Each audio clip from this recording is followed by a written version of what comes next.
ставши на коліно, своє полкове знамено. Дивлюсь на нього я востаннє, у нез'ясованій журбі, всю кров мою, всі скитання, воно вібрало у собі. Всю кров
Прийшли окупанти до нас в Україну, форма новенька, воєнні машини, та трохи поплавився їх інвентар. Байрактар, Байрактар. Російські танкісти сховались в кущі, щоб лаптем посьорбати довбані щі, та трохи у чах перегрівся навар. Байрактар, Байрактар.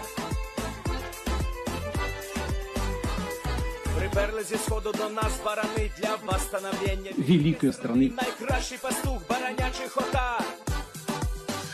Байрактар,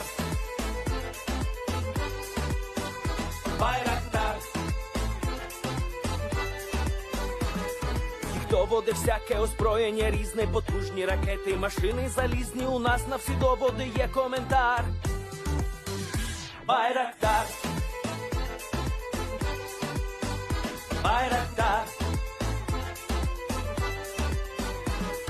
Вони захопити хотіли нас зразу, а ми зачаїли на орків образу з російських бандитів, робить примар. Байрактар, Байрактар. Російська поліція справи заводить, там вбивцю рашистів ніяк не знаходить, хто винен, що в нашому полі глухар.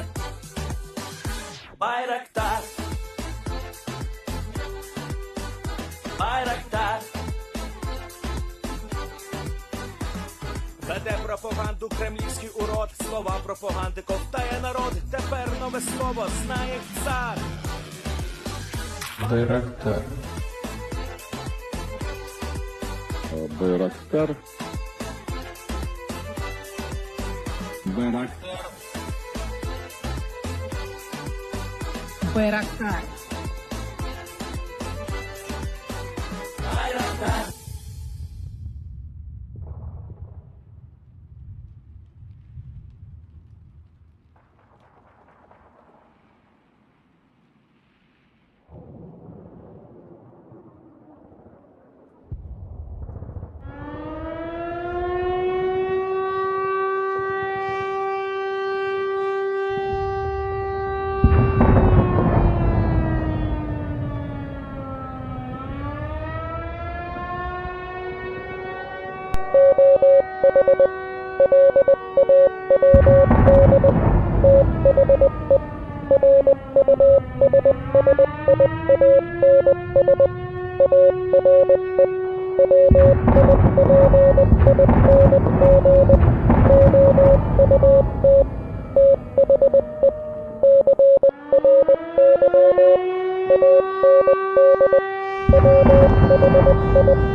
Yes. The Leaf Spring Army sends its regards.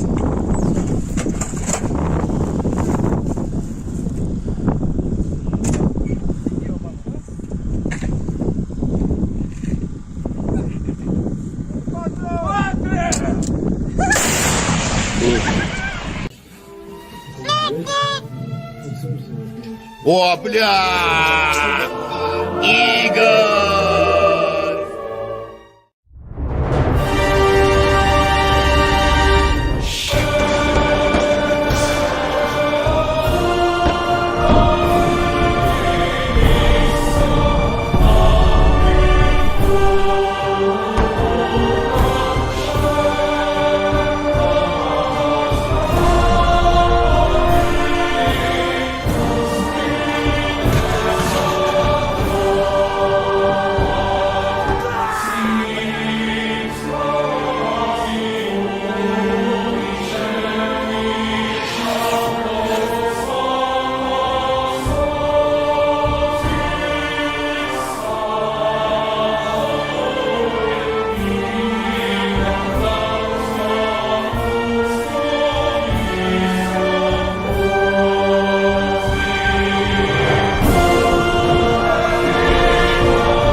Hello everyone, I'm the Enforcer, and I'm accompanied by Enforcer Matt.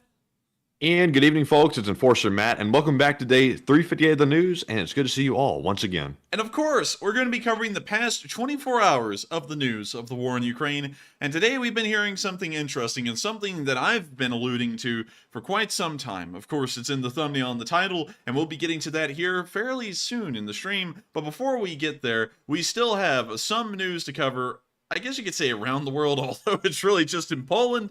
That is fairly interesting before we get to the large news for the night. So moving on over into Poland, once again, we've gotten the continuation of the news we heard yesterday and the day before yesterday on the training of Ukrainian tank crews on the Leopard 2s inside of Poland, and it appears that the training is going quite well. And today, we actually got a video from Radio Free Europe not just showing the Ukrainians training on the Leopard 2 A4s that are being provided, but also the Leopard 2 PLs that the Polish will also be sending in the supply package to the Ukrainian military within the next few weeks. So here's the video, and of course, courtesy to Radio Free Europe for providing this footage.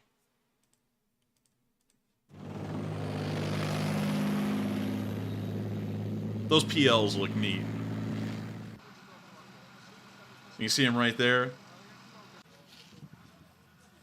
And they call it accelerated. It's incredibly accelerated. Usually training times are around 13 weeks. They've cut it down to 5. I wonder if the quality of the training suffered any from that. Most likely not, although it's probably very stressful for the tank crews involved. Also, real quick, let me go back and read the subtitles from this guy. So, once again, this is Vadim, which we've seen before. All I could say is that a tanker, I need this kind of equipment. He's a front line of combat in Ukraine in the Donbass area like we saw before. It appears that they're actually practicing firing the MG3s on the top of the turrets. Ми приїхали з Східного фронту, Донецьк-Луганськ. Мої солдати мають бойовий досвід. Вони не прийшли з вулиці. Вони деякий час воюють уже на танках на наших, і тому вивчати даний танк їм вже набагато легше. Sorry, pretty much to everyone who was not able to see that subtitle, I keep on forgetting I'm supposed to be reading that off. What he said, pretty much, is that none of his soldiers have been grabbed off the streets. They're highly experienced already in current Ukrainian tanks, and so it should be quite easy for them to go through the accelerated training program for the Leopard 2s that are now being provided. Because I saw Lester Balsley right now say, please read the text. I forgot, y'all. I'm sorry. I'm still trying to get used to that change. Leopards feature improvements, including digital targeting systems, laser sights, and more effective armor. You can see an older Leopard 2 A4 variant. They're experienced and ask a lot of questions. They're impressed with the capabilities of the Leopard 2, says Poland's 10th Armored Brigade commander. Tank crews are rehearsing defensive maneuvers and counterattacks, and holy moly, look at that thing in reverse. That thing is going faster in reverse than most Soviet tanks can go in the forward gear. Look at that thing.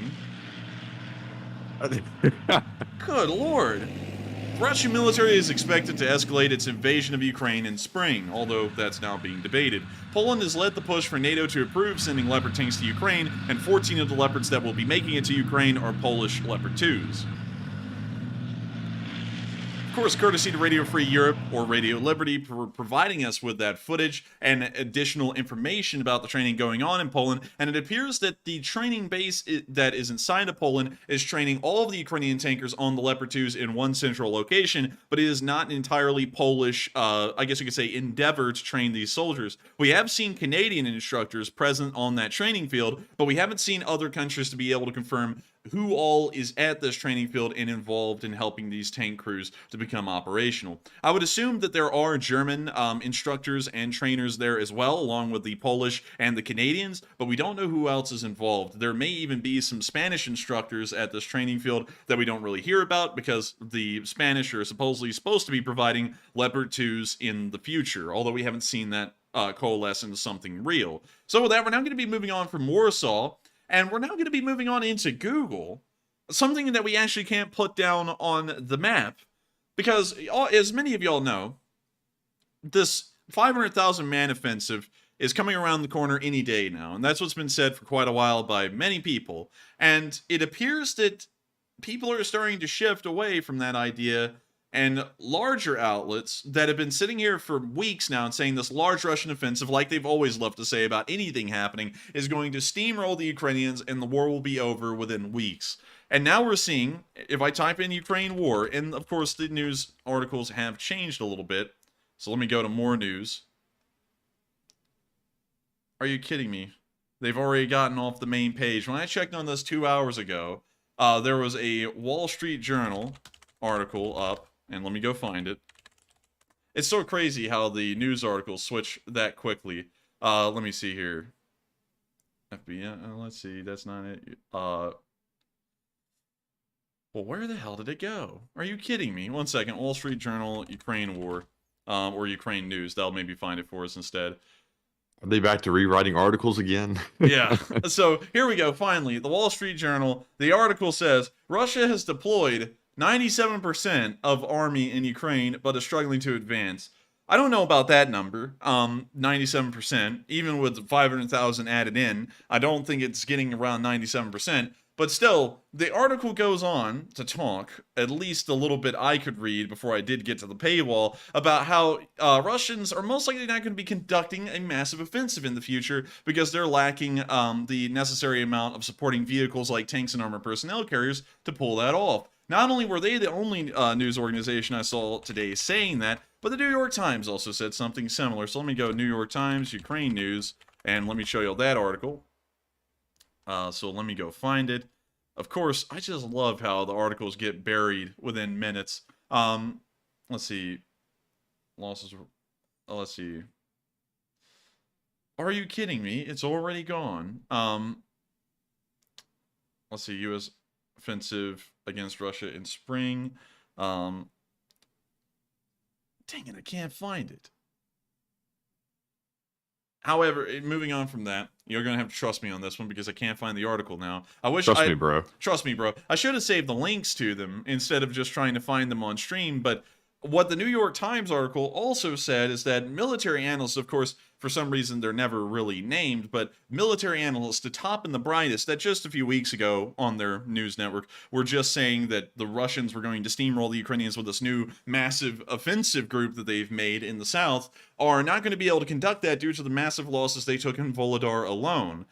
And we're starting to see a shift in at least mainstream news reporting that they're now going from the 500,000 man wave that's supposed to be coming around the corner anytime soon, and they're now moving into the realm of it's not going to happen because the Russians have taken so many losses and the offensive cannot move forward just due to the lack of equipment and supplies and vehicles to help these soldiers succeed.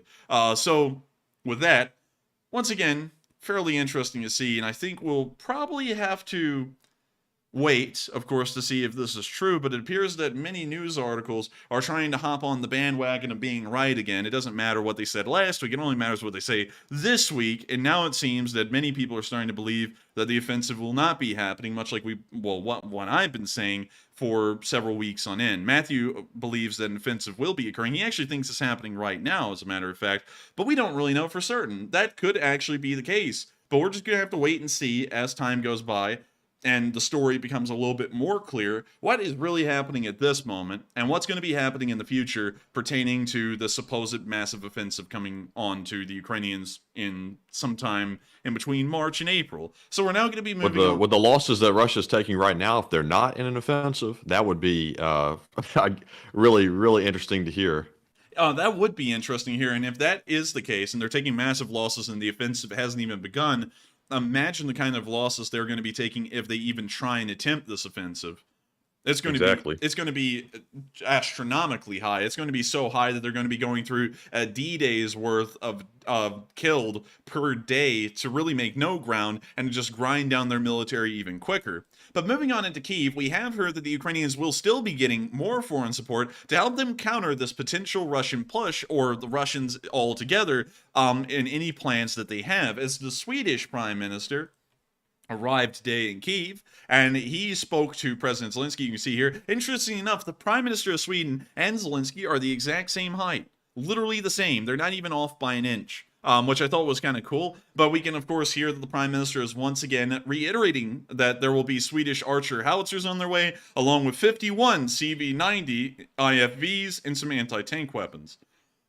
The CV-90s are incredibly cool and very neat looking infantry fighting vehicles. There are several different classes, but the most modern class, and the one that will be sent to Ukraine, is the I believe it's actually the Stridsforden 9040C variant, which is this one right here. It has some interesting armor layouts on it that, of course, help it to survive any kind of anti-tank weaponry like an RPG, and it also has a fairly good infantry carrying capacity. Not only that, but the Stridsforden, not the Stridsvagen, that's like an actual tank. Stridsforden is something along the lines of a armored personnel carrier. Also has a 40mm Bofors gun.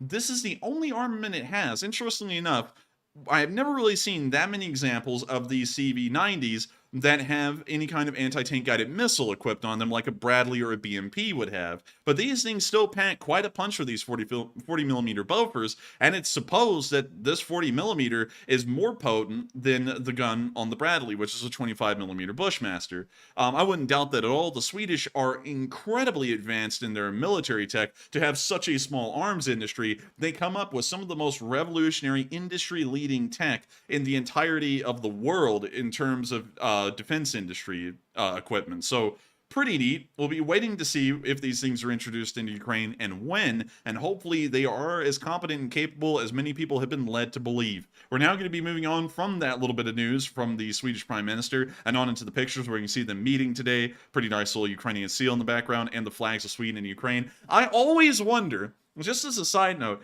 how in the world did they get the flags so nice looking, Matthew? Those flags are like pressed to perfection, and like they really are. They look fake, like they look like they're made of plastic or something. But it's a good job. The new Russian conspiracy theories, they're fake. Yeah, they're plastic, the green screen. And then we can see, I gotta tell you, that presidential palace in Kyiv is something else. I mean, it's just impressive throughout the entire building. And so that's the last of the pictures we have of the Swedish Prime Minister and also President Zelensky. And so, once again, great to hear that the Swedish are providing as much support as possible, because not only is their military tech very advanced, but the support is greatly appreciated by the Ukrainians that need just about everything they can get their hands on, even at this point in the war. So now with that, we're going to be moving on into our location unknowns, and we only have 3 of them today, which is quite a small amount. We actually had a massive amount of news happening directly on the front lines today, all the way from the north to the south around the Zaporizhia area. So let's get through the location unknowns real quick, starting off with our first bit, where we saw a la la la la la la la la la la la la la la. Hi, Moss. Yeah, we saw one operating on a highway. Oh, I gotta mute that down. That's copyrighted. But we see the HIMARS firing on the highway in front of them into the distance at the Russian forces. And it's absolutely impressive to see. It's crazy to think that over about, I believe, 6 or 7 months at this point, the HIMARS went from an incredibly rare sight. It was almost a unicorn whenever we saw it on film, and absolutely awesome in terms of its firepower, its accuracy, and its potency. And now, in the present day, seeing a HIMARS is kind of normal. You know, we just watch these videos, it's like, oh, good, we see a HIMARS in action. But everyone has to remember, while this scene has gotten normal to many of us, and we don't really see much special in it anymore, like I don't really see much special in it anymore, these things are one of the best and most advanced MLRSs in the world. These things can hit a pinpoint target at 50 miles away with their basic munitions, and can reach out much farther than that with advanced munitions like the ATACMS. So we're watching one of the best MLRSs in the world at work right here, and this is now considered a normal day in the Ukrainian artillery at this point in the war. With that, we're now going to be moving on from this clip and into our next bit of Location Unknown news, where we can see Bakhmut is not powder, he's apparently down, he needs batteries, because these are Ukrainian trophies that were taken from the destroyed Bakhmut regiment of Kadyrov's little mountain boogaloo boys. It looks like they didn't really end up faring well, and a lot of these are captured helmets from, I guess you could say, Kadyrovites that have taken a nap. Oh my. Yeah, so Quite a low collection right there, and I think it goes to show that the not the Wagnerites, the Kadyrovites, I'm getting them mixed up now. Wagner and Kadyrov's boys are getting mixed up, but it's interesting to see that they now have a trophy wall inside of this headquarters building, and they're showing off some of their war trophies in one way or another. I guess you could say this really makes you, this really makes the head spin. Oh, I guess you could say that. But also, real quick, I was just reading the caption. Is it true that the unit was disbanded, or the regiment was disbanded because of the losses? Is that true? I haven't been able to confirm that about the 79th Brigade. We have been able to confirm that about other brigades like the 155th and the Wagner, which from what we've been told has been pulled completely off the front in Bakhmut from reports. We do not know, however, if the 79th was completely destroyed because they took over 80% casualties, but at the same time, the 155th was completely destroyed, along with the Wagner unit. So we know for certain those have been wiped out. But 80%, there could be a small argument made there that enough of the units survived the battles around Marinka that they were then pulled off of the line, and they're trying to replenish that unit with reinforcements and then eventually try and send it back up or use it as a reserve unit, considering that most of their troops will be green. So we can't really confirm that, but at the moment, it may have been pulled off the line, although this is the first time I've heard any information saying that the 79th had been withdrawn due to its destruction. So with that, I hope that covers that question. That was actually a really good one, Matthew. And we are on into our last bit of Location Unknown News, where we saw the Russian losses on February 15th. Ooh. These numbers, interestingly enough, are actually a little low. 690 Russian troops killed in 24 hours is considered low, at least in a modern context, but throughout most of the war, this would be considered incredibly high. 7 armored personnel carriers were also lost today, quite a considerable number. 6 supply trucks, which is somewhat normal. 4 tanks, which is quite high. Usually we only see 1 to 2 tanks being destroyed per day, so this is 200% increase over average. We also saw 4 artillery systems get destroyed.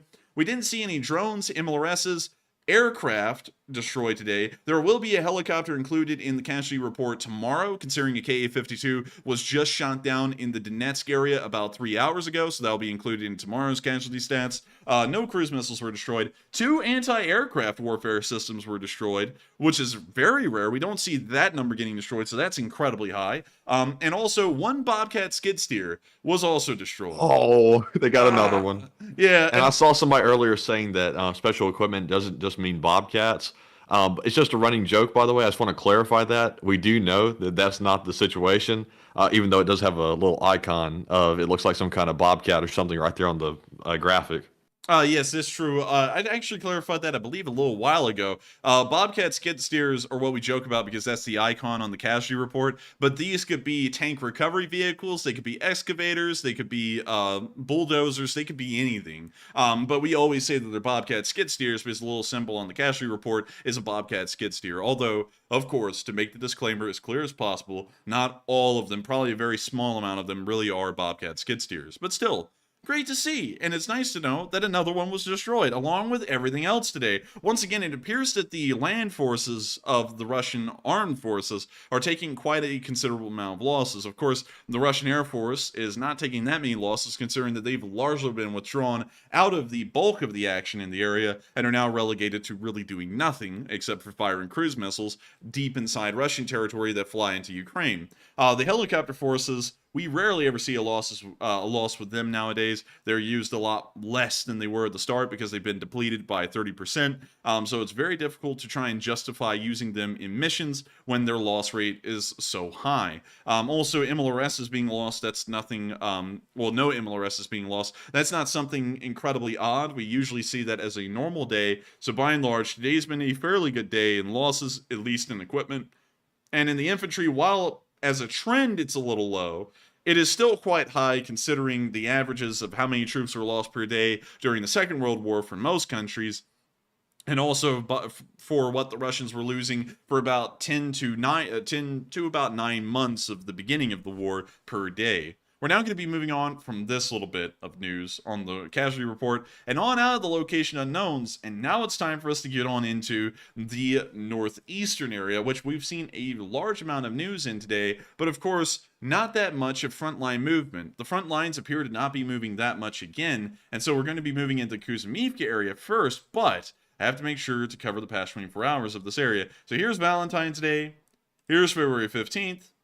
Interestingly enough, nothing has changed. Would y'all believe that? Would y'all believe that if I told y'all? I think we've said the same thing, Matthew, for like 3 or 4 months at this point, that nothing has changed in this area. But still, impressive to see, and it's good to know that the Ukrainians are holding the area, and they may be planning on some kind of offensive in the near future, considering the silence of the area. This is very similar to the same kind of silence we saw in the Chuiv area, which if y'all were around a long time ago, y'all may remember that we would cover the Kharkiv news, and then we would move to Chuiv, and we'd say absolutely nothing is going on here, and then we would move all the way down to Severodonetsk and Lysychansk, or in the area of Lyman, where there was a decent amount of fighting. And then one day, the Ukrainians just south of Chuiv broke through north of Balaklia and recaptured all of this ground, so this may be showing that the Ukrainians may be planning a large offensive here, although you could say that in other areas of the front where almost nothing is happening as well. So with that, let's move on into the videos of what we saw in the northeast today, where we saw in Kuzmivka a very rare Ukrainian T84 Oplot in action.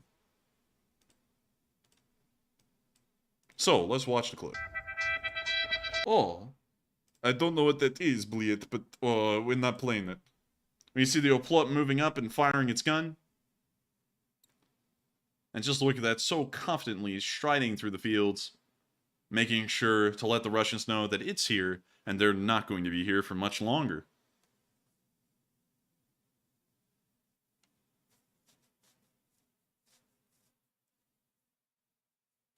Still slowly rolling forward. It's fired off its third shot.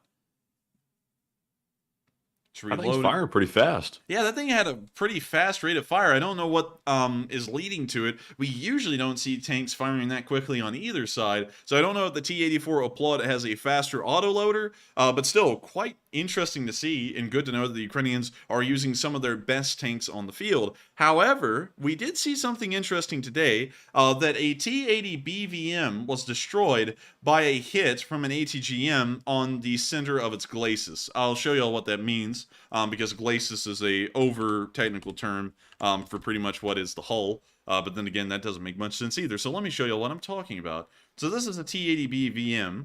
And supposedly, this little part right here where you see the mud flaps begin, if you draw a line over that area, this is supposedly the strongest area of the hull of the tank. And that's at least what the Russians have said. And of course, you know, they go through their whole propaganda thing of this thing was forged by Stalin himself. It then had the stamp of approval put on by Brezhnev. And then everyone smeared this thing across Gorbachev because everyone hates him now. And then it was sent to the front lines with the best armor on Earth.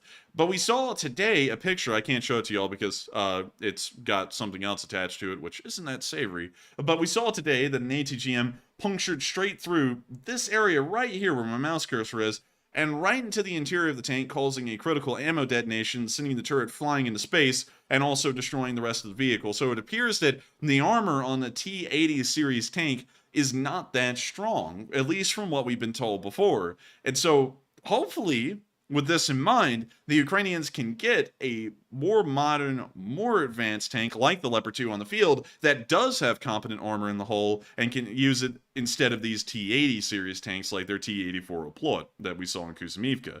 Moving a little bit further behind the lines, I believe that they really need modern Western tanks like the Leopards, the Abrams, and the Challengers, because I saw something scary today, Matthew. You remember when Rocky fought Ivan Draco in Rocky IV? Yeah. Yeah. Apparently, the Russians have been able to conscript Rocky Balboa. And we saw him out there getting ready today for his big fight. Yo, Adrian, I didn't do it.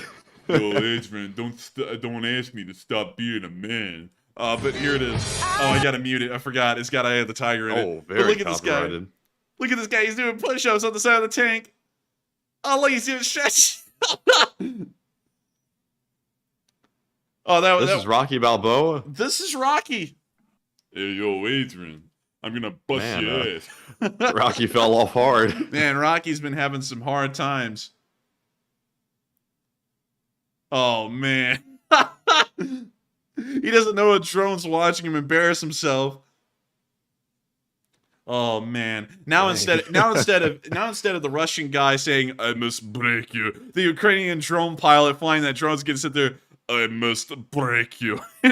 Yeah, Rocky got caught in 4K. Oh man, Rocky caught lacking in 4K nonetheless. So that we're now moving on from that little clip found somewhere in the Kuzmivka area and on into the area of Svatove, where we also saw a Russian truck get set on fire today as well.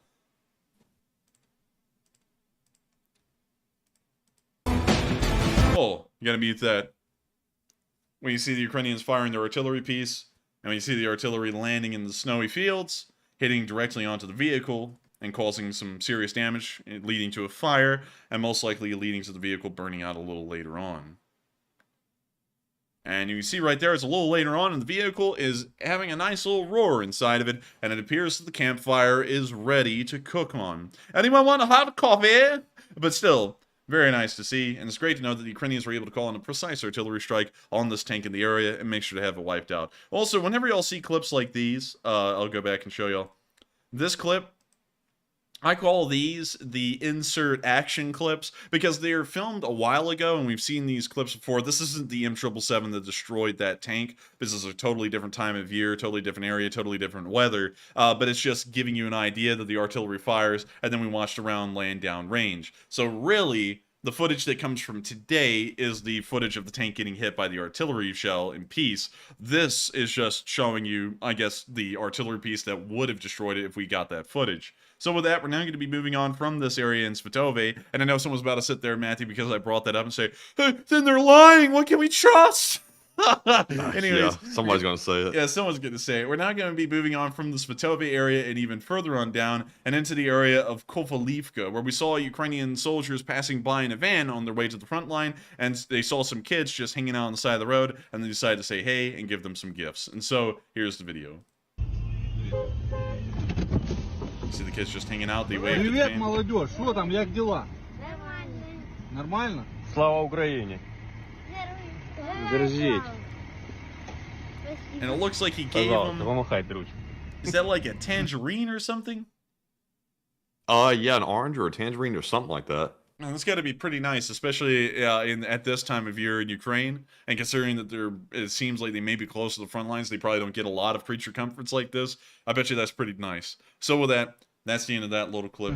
The soldiers then cut the video afterwards and start driving on. But it's fairly nice to see, and it's good to know that as they're passing by and they see kids here and there, they always try and cheer up their spirits in the middle of defending the nation that these kids find themselves living in. So with that, we're now going to be moving on from that, and everyone's saying it's an orange, and I'm seeing mandarin and tangerine. You know what's interesting, Matthew, is that every time I say anything like tangerine, I see every other option come up in the live chat. Like, it's like mandarin, orange. It's like, man, it's just... A mandarin isn't orange. Yeah, like, that's what I thought it was. I thought it was a mandarin orange. But anyways, with that, we're now going to be moving on from the area of Svatove and even further on down the front line, because we did get a lot of action in between Svatove and I guess you could say the larger Cremina battlefield area. So moving on into the area of Cremina, we saw a T80 BVM get smoked today. Quite literally.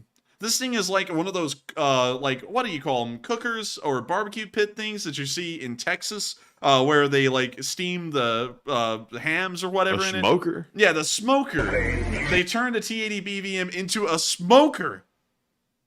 They drop the bomb lid in there. It goes into the driver's hatch. It explodes. We can see smoke filling the cabin coming out of the driver's hatch. And now we can see that thing turning into a smoker. And boy, is it smoking those hams. Good. Dang, I think they need to turn down the heat a little. Those things are getting a little burned in there. Or as they said on The Simpsons, good Lord, what is happening in there? Aurora Borealis? Aurora Borealis. Now this time Look, of there's day, smoke coming out of the smokestack, the turret. That lets us know that the meat is done and it's time to get it out. But still, very nice to see. It's good to know that they're making some steamed hams out there on the front, and I'm sure that the Ukrainians will be hungry and will be looking for a little bit of chow as they continue to advance forward beyond this destroyed BVM. And also, it's really nice to see that the BVM was destroyed. The Russians are starting to run out of these kinds of tanks. They're considered very high-end at this point, especially in terms of their rarity. And so seeing one of these get destroyed today is quite nice. Also seeing that it was abandoned was even better. So with that, we're now going to be moving on into our next clip of news in the Cremina area itself, where we saw a Ukrainian suicide drone on the hunt for a Russian BMP, or as we call it in the West, a BMP. So let's watch the clip. I'm sure there's copyrighted music. No? Okay. It's just completely mute. We can see it flying over already destroyed vehicles in the Cremina area. And we see that this drone is being flown by the 74th Brigade.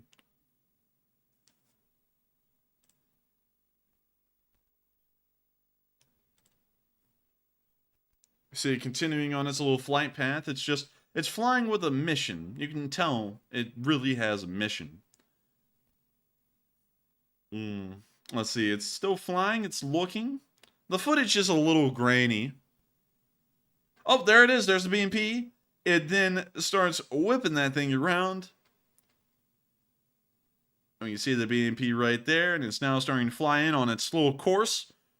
And the BMP slows down. It senses disaster, and oh my. I think that BMP is done for. Unfortunate. Good credit, though, to the 74th Brigade that was able to pull off such a successful hit on that BMP with that kamikaze drone, and hopefully that BMP continue to burn on up and make sure that it was no longer usable for anyone involved in the war. We're now moving on from that little clip in the Cremina area, and of course with not a lot of frontline action to report on, this appears to be idle activity as the front lines remain still, but we are starting to notice that the closer we're getting to I guess you could say March, the more activity and action is picking up in this northeastern area. Throughout November and December, and a decent amount of January, we didn't really see the large amounts of activity occurring here whatsoever. If we ever did, it was just soldiers on maneuvers and not in actual firefights or battles. But it appears that as it's getting closer to warmer months, the battles and activity is starting to pick up as it becomes more favorable to conduct. We're now going to be moving on out of the northeastern area and of course past Lysychansk, Bilorivka, and Verkhnyo-Kamyanka because nothing is happening in this area again. It's fairly interesting considering that there is a decent amount of potential on both sides to conduct some kind of activity in this area, but we're not seeing anything. We're now moving on into Bakhmut. And today is a little bit of an exception to the norm because the amount of news we got out of Bakhmut today was much higher than we've gotten out of the area before, or at least over the past week. And so moving on into our frontline analysis, let's go over the past 24 hours. Here's the 14th, and here's the 15th. And we're noticing something here. Let me make sure we're noticing the right things. If you notice, the Russians have been completely pushed away from the T0504 south of Chasiv Yar, which is the highway in yellow.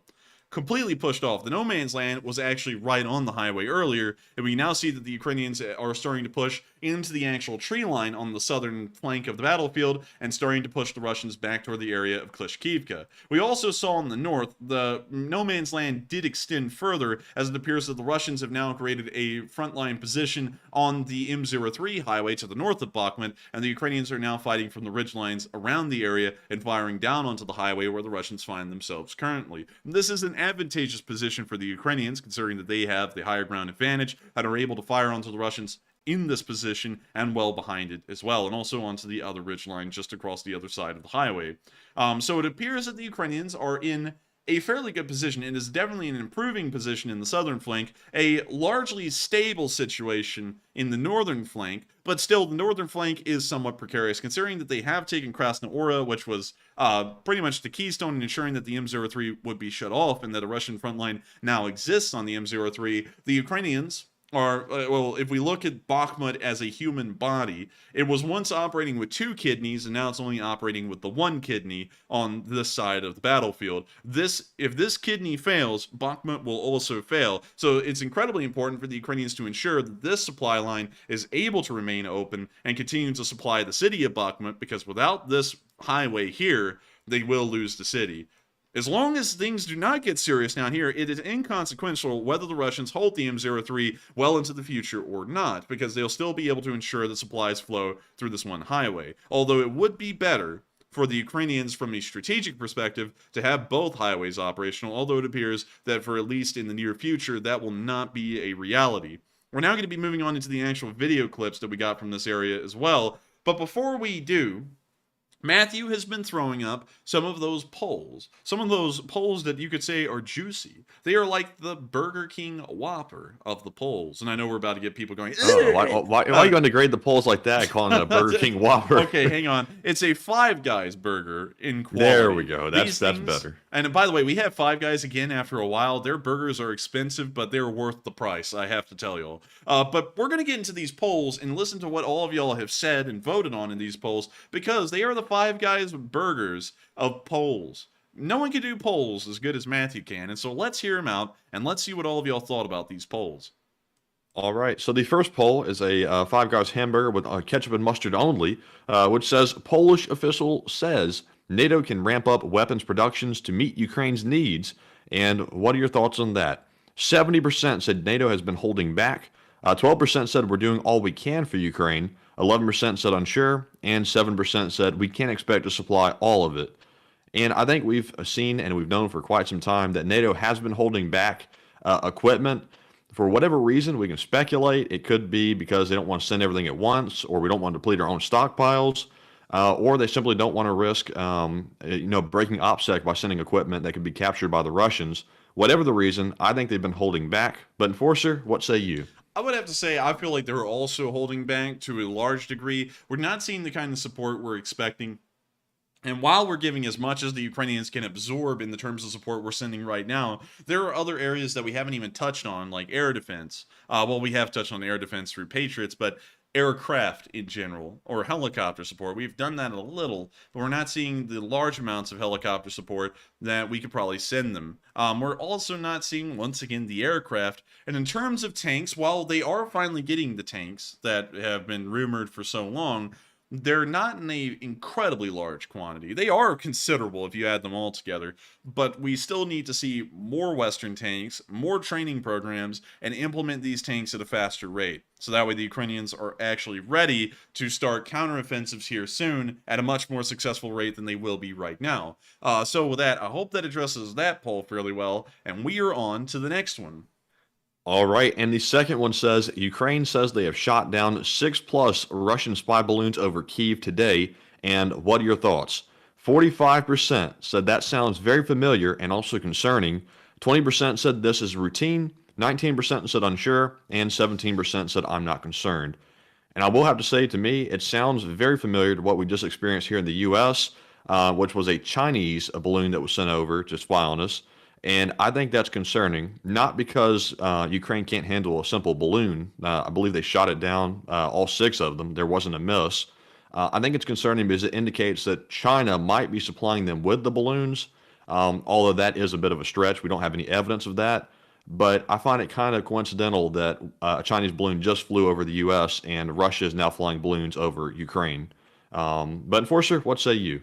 I would say that is somewhat concerning, although not too concerning, in my opinion, considering that the information that they're collecting is probably not even going to account for much or help them to improve anything, considering that they have been trying to gather as much information as they can. It's been 12 months of war, and they've rarely ever hit strategic targets that are non-stationary. So I would say that it's probably not that big of a deal, all that concerning. And I would say that it'd probably be fairly easy for the Russians to make these balloons, considering that, it's quite simple. All you have to do is make a balloon and then send it up and on its way.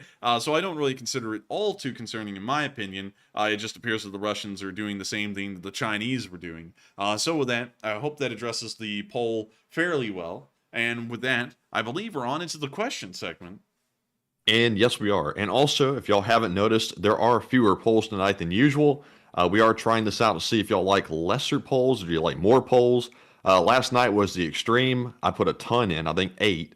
And tonight, I'm only planning to put in 5. So we'll see how y'all like this. If y'all don't like it, we'll go back to putting more polls in. But the very first super chat we have is from Eduardo Gonzalez, who puts in a very generous $50 donation and says, it's been a while since I supported the channel. I believe that the Russian offensive has started, but they will not announce it due to the losses that they have received. And my prediction is we will not see one. Love your show, and if we do see one, it will be lackluster, but deadly, but lackluster. And thank you so much for the support, Edward Gonzalez. Did you combine 2 into 1? Well, he added a little bit to it afterwards. Oh, okay, got you. I was like, where did the extra part come in? Because I can still see it. I thank you so much for the support, Eduardo. And I would have to say, the Russian offensive, in my opinion, has not started, because if there was an addition, like, this is my thing, is that everyone is always saying there is an additional 500,000 soldiers being thrown in, an additional 1,800 tanks, an additional 3,000 armored personnel carriers. And if the Russians had started this offensive, there would be a marked notice of increases of the amount of armor present on the field, the amount of action that's occurring, troop density, the amount of battles occurring over different areas. And we haven't really been seeing that. We still see that the battles of Volodar and Bakhmut are really the only ones that have been going on. And beyond the small actions that we've seen in the northeast and the south, those don't appear to be part of a larger operation. They appear to be one-on instances where the Ukrainians are just picking up activity, and we're not seeing any frontline changes in that area as well. And while an offensive like this would probably slug its way forward and would be incredibly slow, we would still see some kind of progress by the Russian army, no matter how small it is, and we're not really seeing that. So in my opinion, still, I'm going to have to stick to my guns. In my opinion, I don't think it's happened yet. I don't think it's going to happen. You and me can agree on that. I do not think that this major offensive that's coming will ever happen. And you may be right. And I'm not saying that I'm completely right and like completely disagreeing with you. It may be that their offensive did begin, but due to their logistical problems behind the scenes, and a lot of that going back to private companies to supply their government-run military, we may see that they actually did conduct a 500,000 man offensive. They weren't able to really operate any of those additional numbers that they've thrown into the country, and now they're trying to act like it never happened, and they've already called off a large part of these offensives. And that may also be why we're seeing the casualty numbers starting to drop into high numbers, but not ludicrously high numbers. But still, thank you so much once again for support, Eduardo. It has been a while, and we didn't wonder where you were, and you're back. And so thank you so much once again for the support. I hope that does address that comment fairly well, and long live the Lee Spring Army. And so with that, we are on to the next one. And thank you once again. All right, and the next one goes to John Luke Sills, who puts in a $40 donation and left a super sticker for us. So, John, thank you very much for that support, as always. And Enforcer, what say you? And I got to thank you so much for the support as well, John Luke Sills. I saw the super sticker. It was a little guy riding a rocket with a flag that had #1 on it. And I got to thank you so much for the little super sticker and saying that we're #1 and we're rocketing around. I don't know how we're rocketing around, but I still thank you for the compliment. And thank you so much once again for the support and helping this channel to keep on running and helping this Lee Spring Army to keep on marching forward and doing the unbelievable things that we have. Also, once again, I gotta plug this because I have to plug it. Make sure to tune in on February 24th to this stream. It's going to happen at the exact same time as normal, but we will be live on air. We're going to be making some promotional stuff. I'll be putting up some stuff in the community page in a little bit, taking some pictures of the set maybe, and also a couple of other things. It is going to be an amazing night. We have Ukraine Matters and Denis Davidov lined up right now to be on the show live with us, helping to run the fundraiser, and it will be a little different. It's going to be fairly different than what y'all are normally used to, because instead of covering the news on a front-by-front, minute-by-minute basis, we'll be looking at the entire year in reflection, and also talking about everyone's experiences, what had been happening, and there may be some special events thrown in as well. And also, make sure to hop in, because if you join that night and you speak in the live chat, you will be eligible to win a model Ukrainian Su-27 and a battle flag that was actually flown over the battlefields of Ukraine and signed by some of the fighting soldiers in the Bakhmut battlefield. So make sure to tune in. And of course, thank you so much once again for the support, John Luke Sills. And so with that, we are on to the final question of this segment, and then we'll be moving back into the news of the Bakhmut area. All right, and the final one goes to Walter A. Lakota Jr., who puts in a $35 donation and says, Aloha, the Enforcer, Enforcer Matt, and LSA from OG Ellison Bosun. Both of you are getting something in the mail at your P.O. box by this Friday. You can display it on your live video. I'll be in Yokohama, Japan on the USNS Loyal. Hey, and thank you so much for the support, Walter Lakota, and also the Ellison OG Bosun. So I've got to thank you so much once again for that. And Yokohama, Japan, that is quite a ways away from here, I'll tell you that. Well, let's go pull up Yokohama. Let me make sure I remember where it is, because I went over to the map and I was like, I cannot find it. Well, I'd be dog. It's part of Tokyo, well, the greater Tokyo metropolitan area. But for some reason, Matthew, I swear, Yokohama is a very familiar word to me, but I don't know why. Let's drop down to Yokohama and let's see Talking what... about the, like, isn't that a tire company too? Maybe? Yokohama Tires, I think. Oh, wow. Wow, that's really cool. Look at that. A traditional house. Vintage. Look, an old Japanese house. Wow, I'm going to start chilling for this country and everything they do. But anyways, this is really neat. Japan's so interesting. It's a very interesting country. And the fact that I believe Tokyo has around 50 to 60 million people living within the metropolitan area is insane to think that a city this size is able to function. Of course, they have a very special way of running the city, and it's just neat. And so I hope you have fun in Yokohama, Japan, if you get shore leave, of course. And also really cool to hear that once again you'll be sailing on the USNS Loyal, which we have pulled up before, and it is a catamaran ship, which is a very unique design and very interesting. I don't know if it's iconic, but it is certainly interesting. So with that, thank you so much once again for support, Walter. I hope you have fun over there in Yokohama, and also we will be looking in our P.O. box for what you've sent. Also, to bring that up as well, to plug that, we have already gotten incredible things from y'all in our P.O. box. We are probably not going to be making unboxing videos if we get a large amount of stuff, but if you're... Hey, that would actually be a really cool idea if we did, by the way. That would be really cool. Well, I remember, actually, Matthew, a group of fans, a family of fans, and they know who they are. I met them in person, and they were telling me a long time ago how one channel had fallen off because they started doing nothing but unboxing videos because they were getting so much from their fans that they really stopped doing their normal content. So we might do an unboxing video here and there. We won't be able to unbox everything that we get in the P.O. box, but right now we have some incredible stuff that has come around already. For example, some Lee Spring Army ammo boxes, and also a portrait of President Zelensky made in these bead things, and it's absolutely impressive. Which really is now cool. sitting at the back of the set, by the way, like it's in the actual like main shot of the podcast. Yeah, set. it's actually in the set. So if you send something to our P.O. box for that's really neat looking and really cool, it will probably end up in the background of the set if we still have room.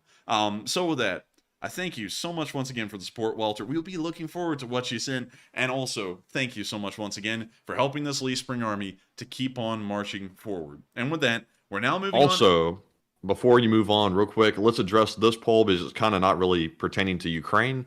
The question is, do you want more polls or less polls? 34% said I want more, 49% said I'm neutral, and 18% said I want less. With that being said, 34% wanting more and 49% neutral. I think I will meet y'all in the middle. And tonight I'm only putting in 5, which is kind of a low amount. I might do maybe 6 or 7 for now on and see how that goes. Perhaps. So with that, I hope we addressed that poll fairly well. I guess that was just input from the viewers. So there's not really a lot for me to add, because I'm also neutral as well. We're just really with polls, we want to make sure y'all are as happy as possible with how many polls there are, because we don't want to make them over excessive, and we also don't want to send in too few, because whenever we send in 6 or 7 of them, then there's people just wandering around going, Enforcing Matt makes polls about the most useless crap. And then if we don't send in any polls, then people are going, what happened to the polls? The quality of the channel's dropping. So we're always trying to figure out how many polls do y'all really want. But with that, we're now going to be moving on from this question segment and on into the Bakhmut area. And once again, we've already gone over the frontline analysis, so we're going to be getting straight into the videos. And of course, starting up in the area of Krasnopolivka, sorry, not Krasnopolivka. We saw Ukrainian defenders in the area inside of their trenches. Also, I'm going to have to mute that there. I'm going to have to mute the siren. We can see them in the cold as it snows, still manning their positions. And that's got to be miserable, being that cold and that kind of snow. But they're still holding the line. And you've got to give them a lot of credit for it. Even this guy, he was able to crack a smile. And they also look warm. They don't look like they're cold. Like, they're bundled up, but look how thick this guy's clothing is when you look at him. I mean, like, he's got layer upon layer upon layer. This guy could actually defuse a bomb, and if it blew up, like, right in front of him, he would be protected by how many layers he's wearing. So I have a feeling he's not going to be freezing out here, but still not really fun conditions to be in either. We're now going to be moving on from this little bit of news in the Bakhmut area and further down the line and directly outside of Soledar near Blahodatne, where we saw the Ukrainians launching a brand new drone.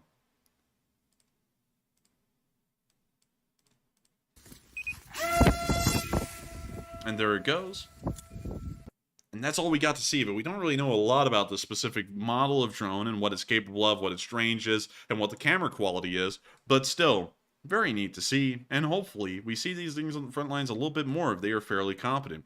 We're now going to be moving on into our next clip of news as well from the Blahodatne area, where we saw a Russian trench getting shelled. Call this Kraft macaroni and cheese because the shells are falling out.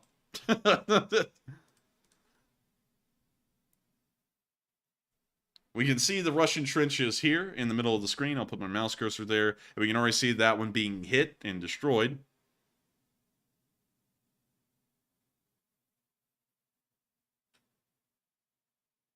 When you see the Russians moving around, oh, bled, I have quite a headache, bled. I need to go to the Sokemisty, bled. I need to get a medic, bled. And, you know, he's still wandering around. He's doing his thing, bled.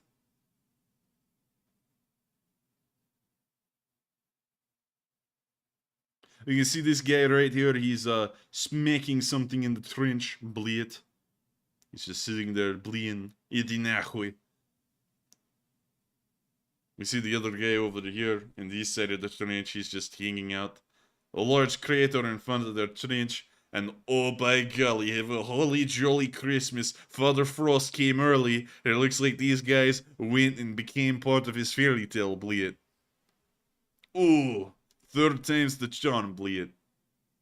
That's the end of the clip. These guys are not having a fun time. The first time was a close call. Second time, it hit dead in the trench. Third time, it made sure to hit right in front of them again, just in case if they were still around, it was reminding them that it is, in fact, nap time. We're now going to be moving on from this area of Krasnohora and from our northern flank and on into the center, where a large amount of news has been found today. And not only that, we've heard something interesting. Some of y'all may remember that yesterday we got some accounts that Prigozhin and the Wagner unit, and mention of them, has been banned from state TV. And while that appears to still be the case, as we have not heard a explicit mention of them on any state-run programs, we did see an interview made with him supposedly today about the slowness and the sluggishness of the Russian armed forces and the heavy losses they've been taking in the Bakhmut area. And let's listen to what he says, because he says something fairly interesting. So, without further ado, here we go. So, let me make sure to turn down the audio a little bit and then read it over. So, I'll have to do a voice because there's two different people talking, so I'll do a voice for one of them and then normal for Prigozhin, or Nutsack as we call him. With the enemy hanging out on the Bakhmut so stubbornly, is this more of a political move or military? They have three motives. The first one is undoubtedly political. It's great that we promoted Bakhmut so much. We made a new Stalingrad out of it, or a new Kulikovo battle, or Borodino. I don't know what to compare it to. I'm just a cook. That's not bad.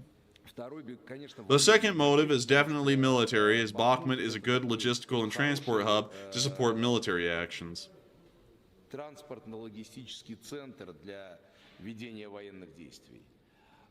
And third is the morale component of forces. If Bakhmut is not... Goodness gracious. My Lord! Hang on. Thank you, C Chaos. Wow, that's our first super chat, too. And thank you, C Chaos. Holy moly. That's crazy. I'm sorry, we had to pause that there because that was huge. And thank you for supporting us for the first time ever, C Chaos. And we're going to get back to this, but we will get to that here in a little bit. Let's see. So, and the third is the morale component of forces. If Bakhmut is not falling, then the morale is quite high. Not, quote-unquote, surrounded. If they are not surrounded, why would we say they are? That is not downplay, not to run in front of a train. Exactly, absolutely correct. When will it be possible to surround Bakhmut? Guys just asked me. I think it's March, April. Although, it's very hard to guess. It depends on how actively they're now getting new weapon types. We will be definitely destroying these Leopards. We'll definitely figure out how to burn them. But it's a factor of extreme importance, too. What an idiot, man. Like, every time he comes out and says something, the Battle of Bakhmut's always about to end in a month. He said this like 5 months ago when the second Battle of Bakhmut began. He was like, in a month, we'll take it. And then the next month came around, in a month, we'll take it. Next month, we're so close, we just need another month. And now, even now, in February, the middle of February, when they were supposed to have already taken the city, now he's going, I think it's mostly going to be March or April. Come on. Come on, Uncle Fester. Get it together. Get it freaking together. This is just aggravating to me how this guy comes out and says stupid stuff like this. And there's people out there who believe this guy. You know, I don't even think that's unbelievable. People believe Fester, Mr. Nutsack, whatever you want to call him. People believe this guy and what he's saying. This guy is full of crap. And also, he's sitting there saying, oh, no one can really estimate. He sat there and said something, and I say, we can't really crystal ball what's going to be happening in the future. And he's absolutely correct, because the Ukrainians are already pushing them back on the southern flank. Just give it time, and they might actually push the Russians all the way away from Bakhmut and never actually lose the town, although we don't really know that for certain either. But this guy clearly has no idea what he's talking about. And so, good job to Mr. Testicles, and we're now going to be moving on from his summary of what's going on at Bakhmut into the actual frontline footage, where we saw some heavy fighting still occurring in the area as the Ukrainians gave some return fire to the Russians in the distance. So let me turn this up, and here we go.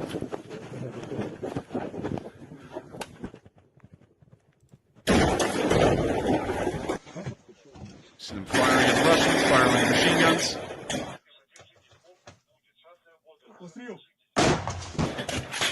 Firing more weapons, firing their AKs.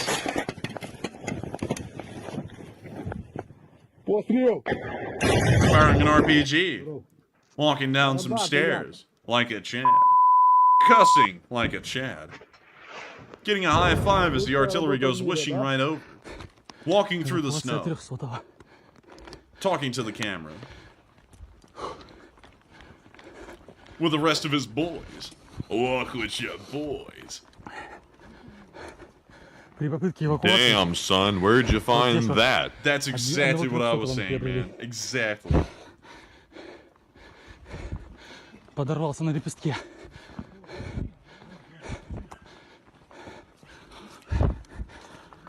Walking with the rest of the unit, chilling. Давай, давай.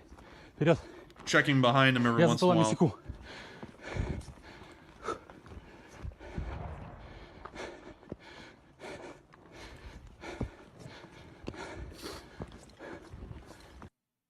And that's the end of the clip.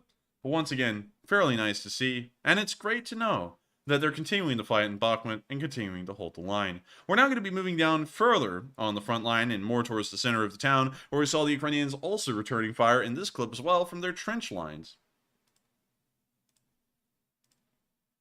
So let me turn that up.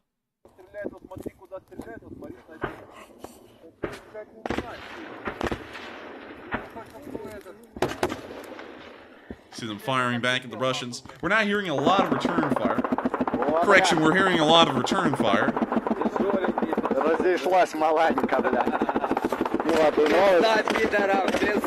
We can see they're having a little bit of fun down here in this cold trench as they continue to fire back.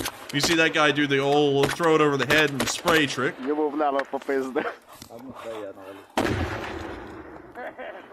Пацаны, пригнитесь, я тоже поработаю. Выше, выше, блядь, не в ухо мені.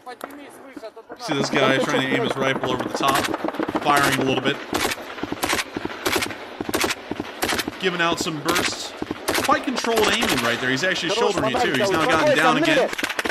The return fire is coming in. We hear the bullets snapping off the ground. Вот такі в нас заробітки, хлопчики, блядь. Приключения, блядь. Диснейленд под названием Да. Вот так, сука, грязь, блядь. Вот вам нахуй. 100 тисяч, You see блядь. them still firing at the Russians in the front of the trench. We can also see a Taco Bell $5 deluxe box open right there at the bottom of the trench. Very nice to see. It's good to know that Taco Bell's repping the set. Я їбу, блядь, в Київ приїду, похуярю всіх, блядь. And with that, that's the end of the clip. but it appears that the Ukrainians are still returning fire, and it appears that it won't be long before they have fire coming out of their own bodies, as that Taco Bell box right there tells us that they're in for one hell of a night, and I feel quite sorry for them.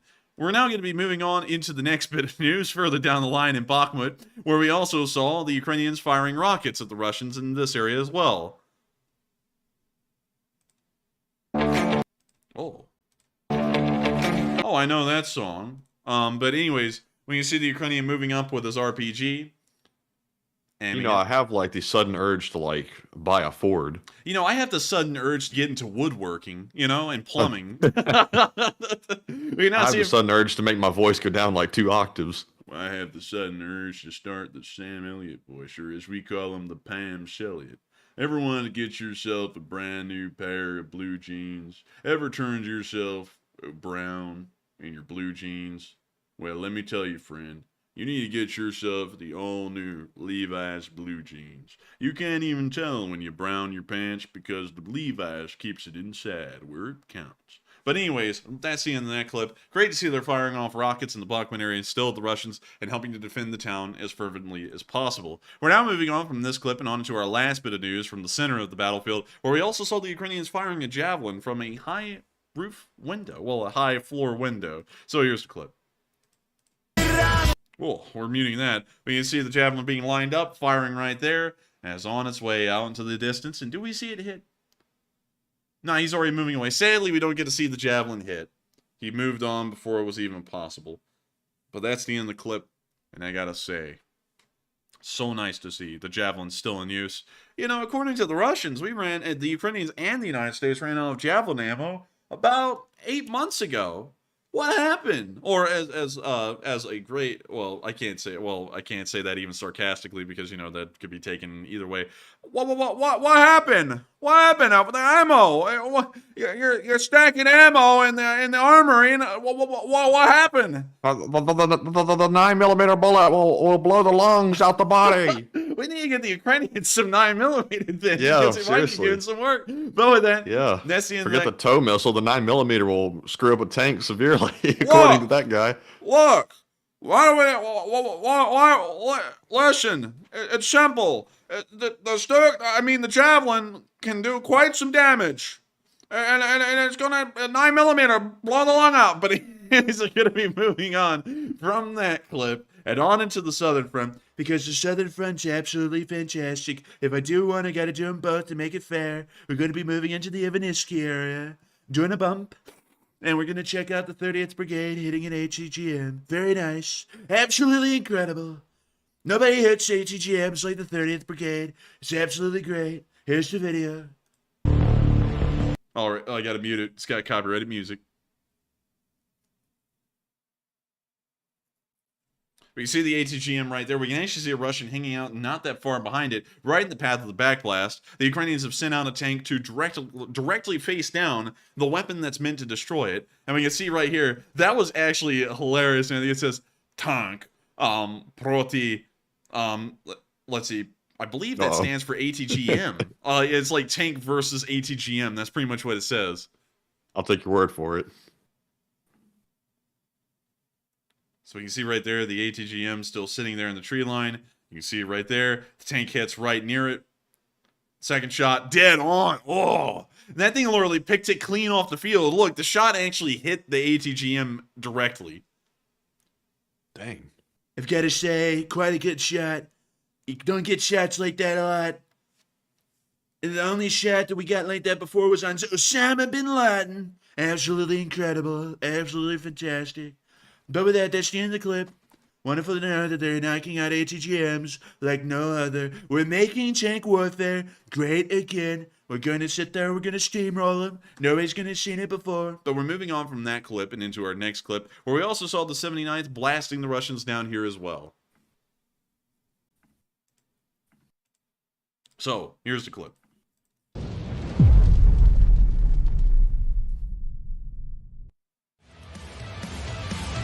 Oh, cool it with the Japanese soft rock. When you see the clip, when you see the artillery already hitting the Russian in the tree line, the one Russian in the tree line. Now you see a couple of more Russians popping up as the artillery is still landing on them. And it looks like a lot of Russians have picked up and started running for home.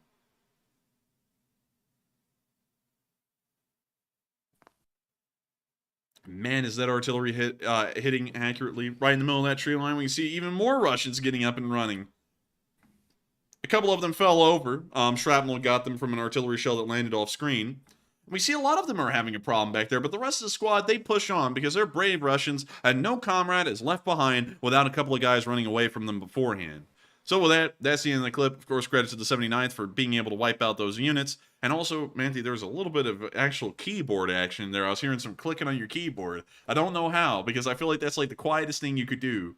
But it happened for literally like 2 seconds.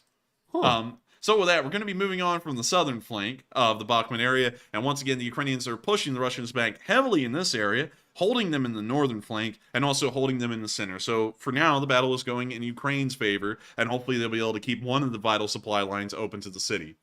Now we're moving on into Donetsk, where we also saw a picture of a K-852 that had been shot down today.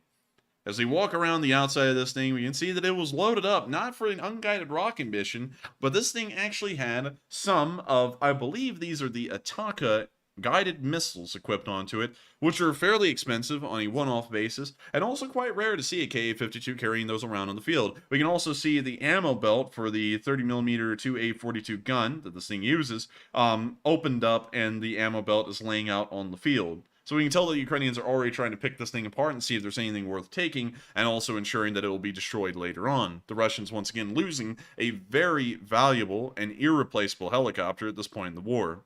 We're now moving on further down from the Donetsk area and behind the lines, where we saw that an air-to-air missile was found that the Russians apparently launched at some recent time. We don't know when, we don't know the exact story revolving around this, but the missile, or the fragments of the missile we're looking at, is of an R-37M. And so I'll show you what that missile looks like right here. This is the missile. Quite a chunky boy. This thing is the Mr. Lunchtime of the air-to-air missile world. But that's not to say that this thing, it doesn't pack a little bit of a punch. This thing is similar in a way, and let me make sure I'm correct.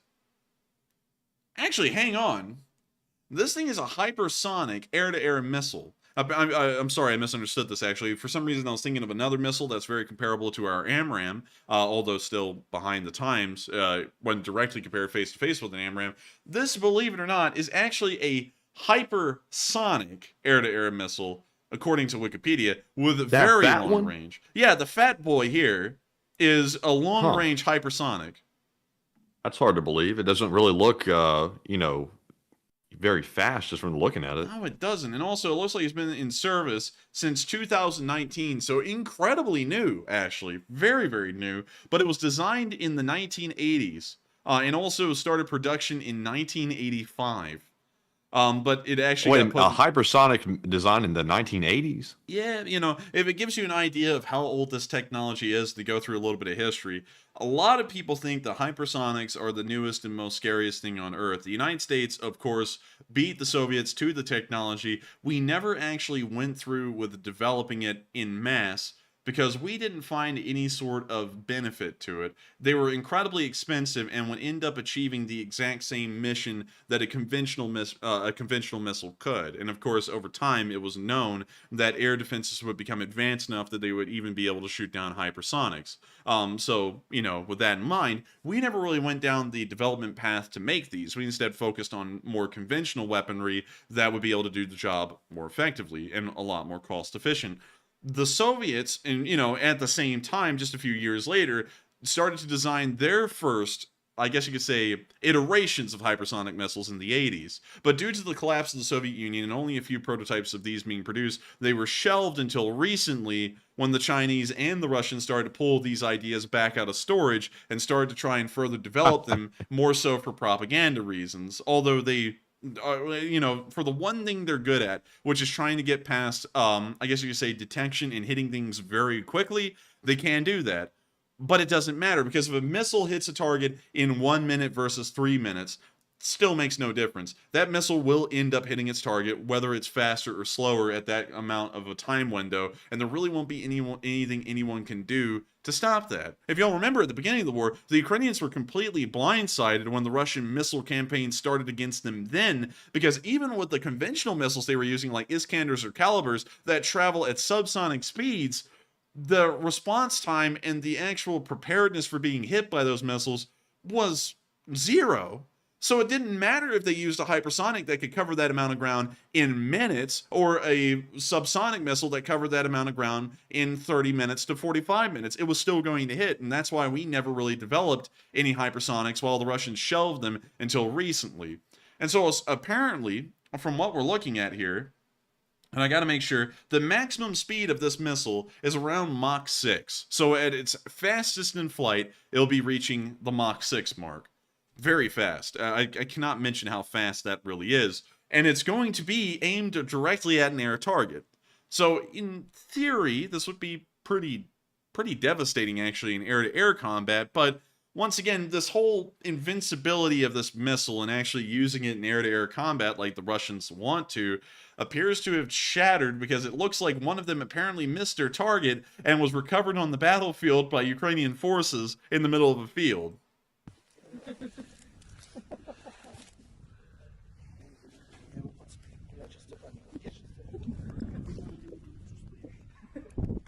When you see them looking at it and laughing at this giant chunky thing that was apparently completely ineffective.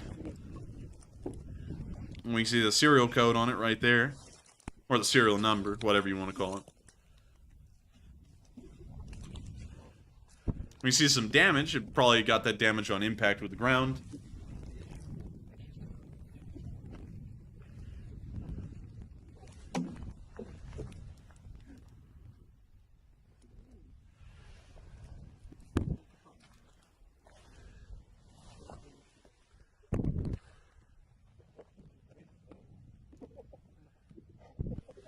They're looking around inside of it. You know what's funny is that this thing never detonated.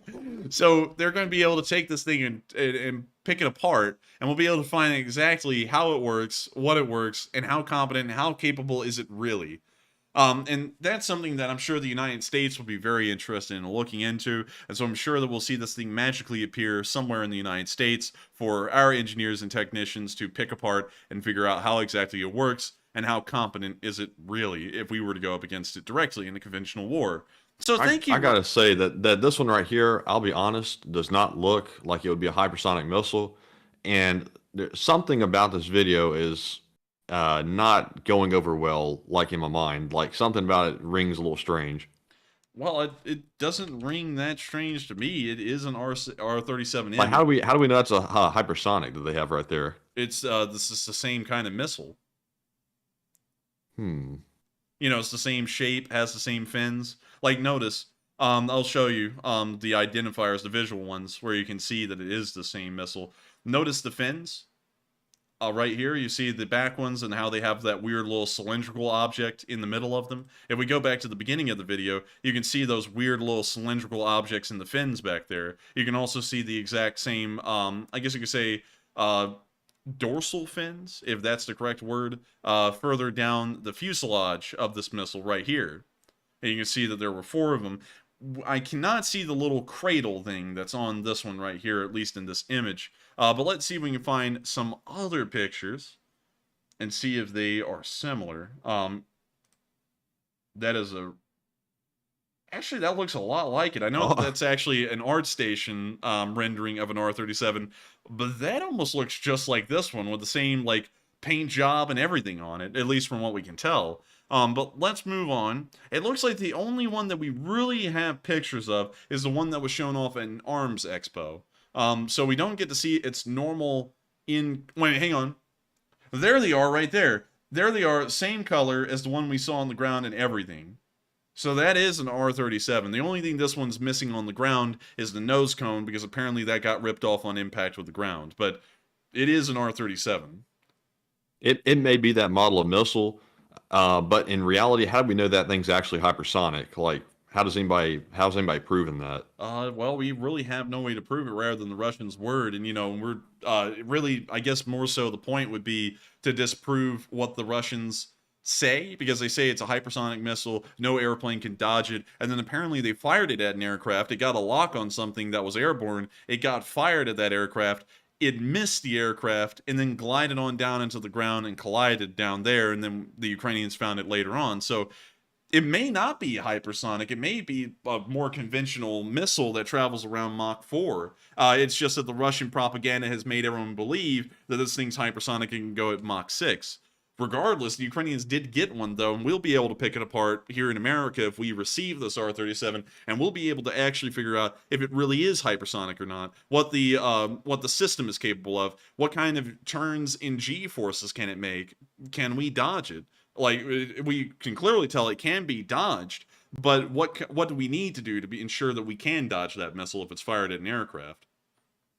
I wouldn't be shocked if they examined it and found out that it doesn't have the capability to go hypersonic.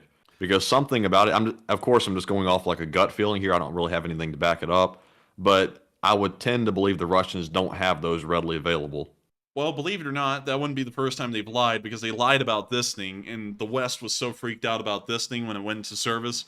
We thought that the Soviets had beat us technologically somehow and had come up with a highly agile, like air superiority fighter, and then a guy in the Soviet Union just defected with one of these things near Vladivostok, flew to Hokkaido, landed it there. We took it apart and found out that this thing was a piece of crap. It's made out of stainless steel, and it sucks. So it wouldn't be the first time they've lied about something, and the first time if we ever got a hold of it, we picked it apart and found out that everything was completely untrue about it. But you have a pretty good point. This thing may not be capable of everything the Russians say it's capable of. So with that, we're now going to be moving on from that little bit of news in the areas behind the lines of Donetsk and on down into Marinka, where we saw some Polish volunteers are getting those tanks. Call these boys plumbers, because they're putting out tanks like no other. Take a look at these guys, just posing on this tank. They even wrote on the side of it, Viking Batman. I don't know what that's a reference to, but it is a destroyed T-72 B3, and hey, gotta give it all to them. That's a pretty nice kill. So we're now Might just be a bad translation. Yeah. They wrote out on the side. Viking Bliet Man. You know, they need to put Bliet Man on something like Batman, but Bliet Man. That would be funny. So we're now going to be moving on from the area of Marinka. Beyond that, we haven't seen a lot of activity in the Donetsk region, and we're now moving on down into the southern front. Oddly enough, nothing happened in Volodar today that could be accounted for on video or picture evidence, so we're skipping over that part of the battlefield, and we're moving on down to the area of Staroyel-Manivka, where we saw the 65th Brigade hitting Russian positions.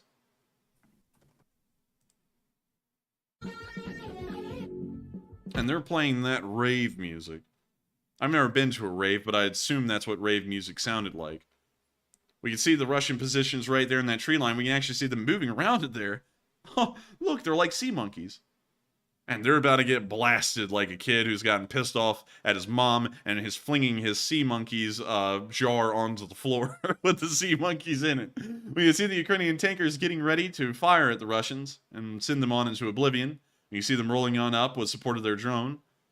And they're getting closer and closer to that tree line. We can now see them firing into the distance at it. The tree line is way out there. We see the first shell landed short. We can see that the second one and the third one are hitting right on the tree line.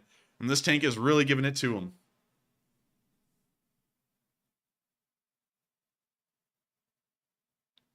And man, they are peppering the entire thing. They don't care if the Russians are there in some parts or not. They're making sure that if they're now moving, they're not getting anywhere.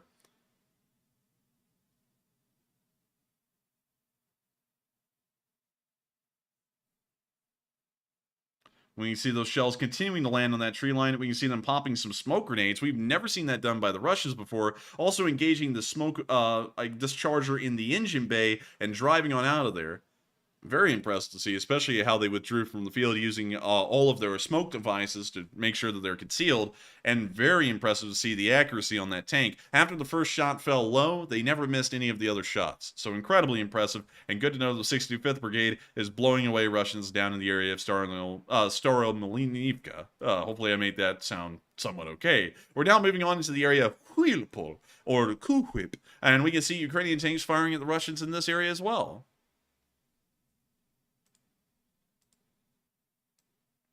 Wait a minute. Hang on. This is actually a duplicate. I'm sorry, everyone. Oh. It's a duplicate. So that actually is going to be deleted because it's a duplicate of what happened in Storyal Manivka. But moving on from that, beyond that one clip, apparently, that we got from the Southern Front, nothing much has happened down here either, and we haven't seen any frontline changes in this area to report of. So it appears that this front line is once again falling into stagnation and becoming a very quiet part of the front line.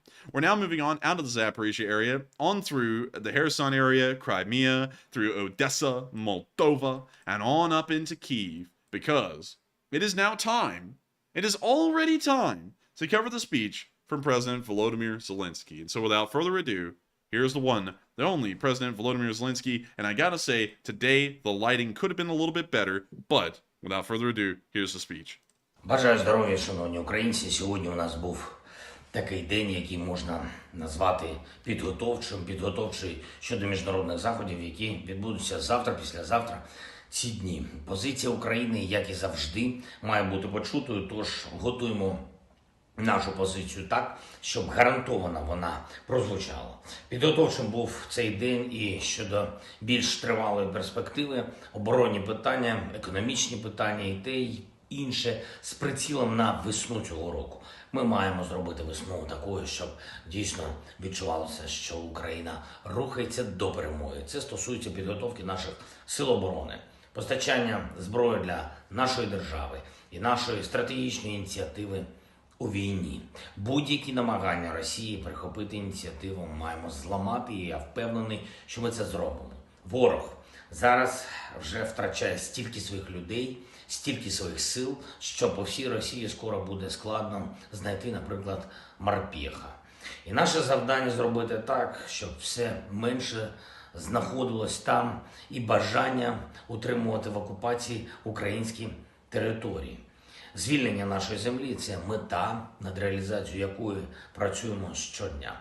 Провів сьогодні економічну нараду також щодо підготовки до весни. Багато питань, які всі стосуються економічного відновлення України, створення економічних можливостей для наших людей і галузей. Аграрний сектор – дуже гостре питання гуманітарного розмінування землі. На рівні Кабінету міністрів України утворено міжвідомчу робочу групу, яка забезпечить активізацію цієї діяльності, очищення ґрунтів від мін, снарядів, що не розірвалося. Уряд готує нові вагомі кроки в дерегуляції української економіки. Бізнес отримає спрощення у десятках напрямків. Це стосується скасування різних бюрократичних дозволів та ліцензій. Готуються кроки і в напрямку створення та підготовки робочих місць. Кожне робоче місце зараз в нашій країні – це допомога нашій стійкості і це шлях для повернення наших людей в Україну. Відповідні деталі будуть представлені на урядовому рівні.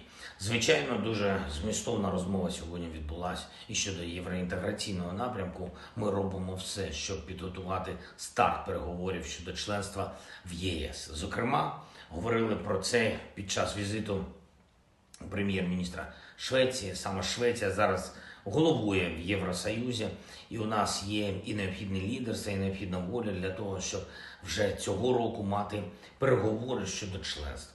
Україна в цьому відчуває підтримку партнерів. Я дякую за це. Говорили також сьогодні дуже детально з паном прем'єр-міністром Швеції про подальшу оборонну допомогу, про зброю для нас, для України.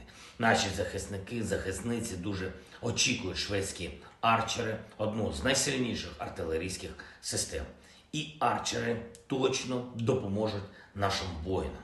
Говорив сьогодні з президентом Азербайджану. Подякував йому за щире бажання миру для України, за гуманітарну підтримку нашої держави і за мудрий погляд на захист міжнародного права.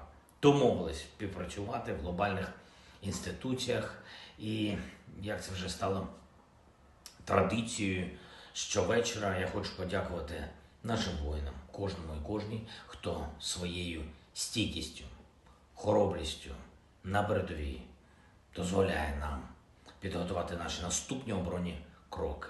54-та окрема механізована бригада імені гетьмана Івана Мазепи, 10-та окрема штурмова бригада Едельвейс. Дякую вам, хлопці, за ефективну оборону Донеччини. 25-та окрема повітряна десантна Січеславська бригада, 81-ша окрема аеромобільна бригада і 95-та окрема десантно-штурмова бригада. Дякую вам, хлопці, за оборону Луганщини. Кожен день вашої оборони зараз дозволяє нам підготувати майбутнє звільнення наших міст і громад. Не можна залишити жодного шансу окупанту, всім окупантам, і ми не залишимо. Я дякую всім, хто допомагає нашій державі. Слава кожному і кожній, хто в бою. Слава Україні! So that is the end of the speech for President Volodymyr Zelensky, wrapping up our day 358 news segment, and of course, moving us on into the question segment. I thank you all so much once again for watching. If you all did enjoy, make sure to hit that like button. You better subscribe. And also, make sure to comment as well, because we really like when people comment. Of course. Cuss them out. I mean, call them out. Call them out. Call them out. Call them out. What the hell are you talking about? Cuss them out? Like, oh, You know who. Oh, well, anyways, thank y'all so much once again for watching the news. And of course, stick around if you did throw in a super chat or live chat, because we'll be addressing all of the super chats that came in and as many live chats as possible. And thank you all so much once again for watching the news. So, without further ado, Matthew has some polls. And these polls are unequivocally straight up bussin'. So, Matthew, what do we got? All right. So also real quick, I saw some folks saying that Zelensky looks a lot more tired than usual. And I think that's solely because of the lighting. I think he's looking about the same, but with that hostage style lighting, like that doesn't do any favors for anyone. But hopefully he's doing all right. But anyways, we have 4 polls to address for our final question segment. And the very first one says, the battle for Bakhmut rages on. As Zelensky says, it's the most difficult of all in Ukraine. Are you surprised? 64% said yes, Ukraine is holding better than expected. 8% said unsure. 10% said not really. And 18% said no, it's going as expected. And I've got to admit, they're actually holding out better than I thought they would. I think Bakhmut will likely still be a loss at some point. But Ukraine's actually holding better than I thought they would, given the insurmountable troops that Russia's throwing at that specific city, which really has no strategic importance. But Enforcer, what do you think? I would have to say that the Ukrainians have done an incredibly good job holding the town of Bakhmut. Considering that the Russians have thrown practically everything they can levy against the city and are continuously holding it and fighting against literal waves sent by the Russian forces one after the other to try and break the Ukrainian lines, they've done an incredibly good job. And I would say that I would have to fall within the category of saying, even at this point, if they did end up losing the city, I mean, hell, they've held it ever since the beginning of the war. You can't really blame them at this point, especially considering the entire focus and efforts of the Russian army are on that one single area. So with that, I hope that answers that poll fairly well. But I honestly do not think that they'll be losing it, and if they do, it will be quite a good ways from now. They've been holding this incredibly well, and considering that they've been able to counterattack in the south and keep that supply line open, I think that we'll see that they'll be able to hold that town for quite some while. So with that, thank you all so much once again for listening to my opinion in this TED Talk, and we are on to the next poll. Next, the second poll says the U.S. State Department is worried that Russia and China are working together in what they term a no-limits partnership, and what are your thoughts on that? 57% said China is likely Russia's main supporter, 9% said unsure, 31% said China still has its limits, and 3% said untrue, China has denounced Russia. And I think we have discussed this many times. China denouncing Russia does not mean that they actually don't support Russia, because China lies just like Russia lies. If I had to take a stab at it, I would say that China is likely supporting Russia very heavily behind the scenes, because if you really think about it, Ukraine has the entirety of NATO supplying them with weapons. Who keeps supplying Russia with a lot of weapons? We know that, some of the Middle Eastern countries are, but I don't think that's accounting for all the weapons that Russia is receiving. But Enforcer, what say you? I would have to say, in my opinion, I don't think the Chinese are supporting the Russians. That's a very difficult path for them to take, and also could pose some massive risks and challenges for them with really no benefit or gain to get out of it. Whether the Russians win or lose this war, the Chinese have already gotten their benefit out of the war. The Russians have been weakened considerably economically and militarily. The only rival they really had in the area beyond the Indians is now completely depleted, and so they'll be able to do whatever they want, and the Russians really won't be able to say or do anything in response to that. So I don't really see why the Chinese would want to help bolster and strengthen a country that has largely been in odds with them up until very recent times in just the past few years. So fairly something I'm fairly confident about is that they're probably not supporting the Russians. They're on the fence, though. I will say they are a fence rider, but them supporting the Russians, I don't really think they are. The North Koreans are, that's for certain. But the Chinese, we haven't seen enough evidence of that, and we haven't seen any true Chinese supplies or equipment get captured by the Ukrainians that show that they are supporting the Russians at this moment. That may change in the future, though, and at this moment, that's what I'm seeing, but within the next several weeks, we could be seeing different. So with that, I hope that answers that fairly well, and with that, we are on to the next one.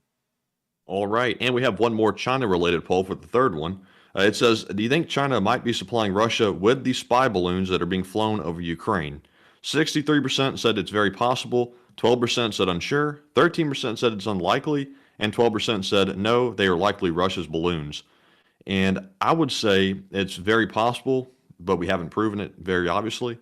But it is definitely possible that China is handing those balloons over to Russia to cause chaos or support them or for some reason. But Enforcer, what say you? Reread that one more time so that way I can make sure that I heard it right. Reread the line. Reread the line. So it says, do you think China might be supplying Russia with spy balloons that are being flown over Ukraine?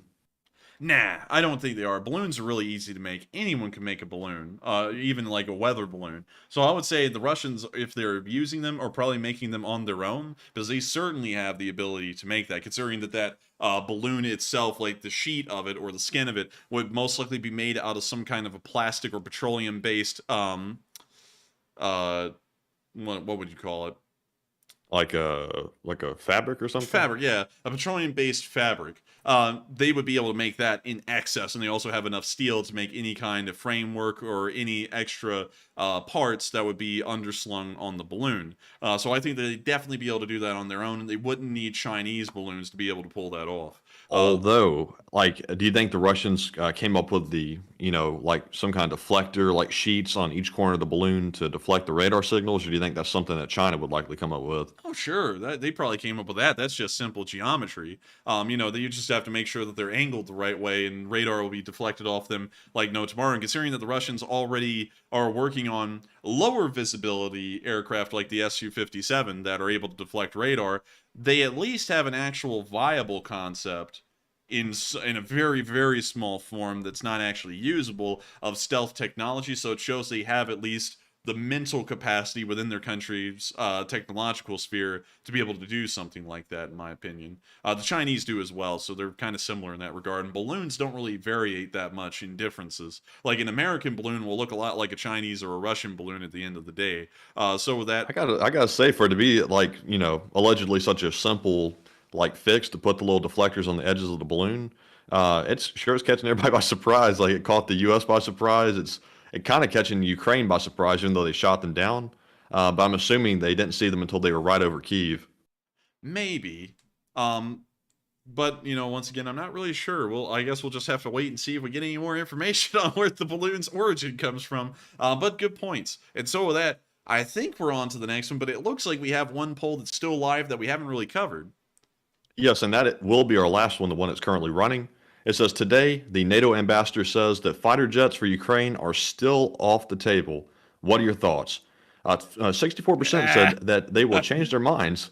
13% said unsure. 15% said it likely won't happen. And 8% said Ukraine can't win without them. One option I would rule out right off the bat is Ukraine can't win without them.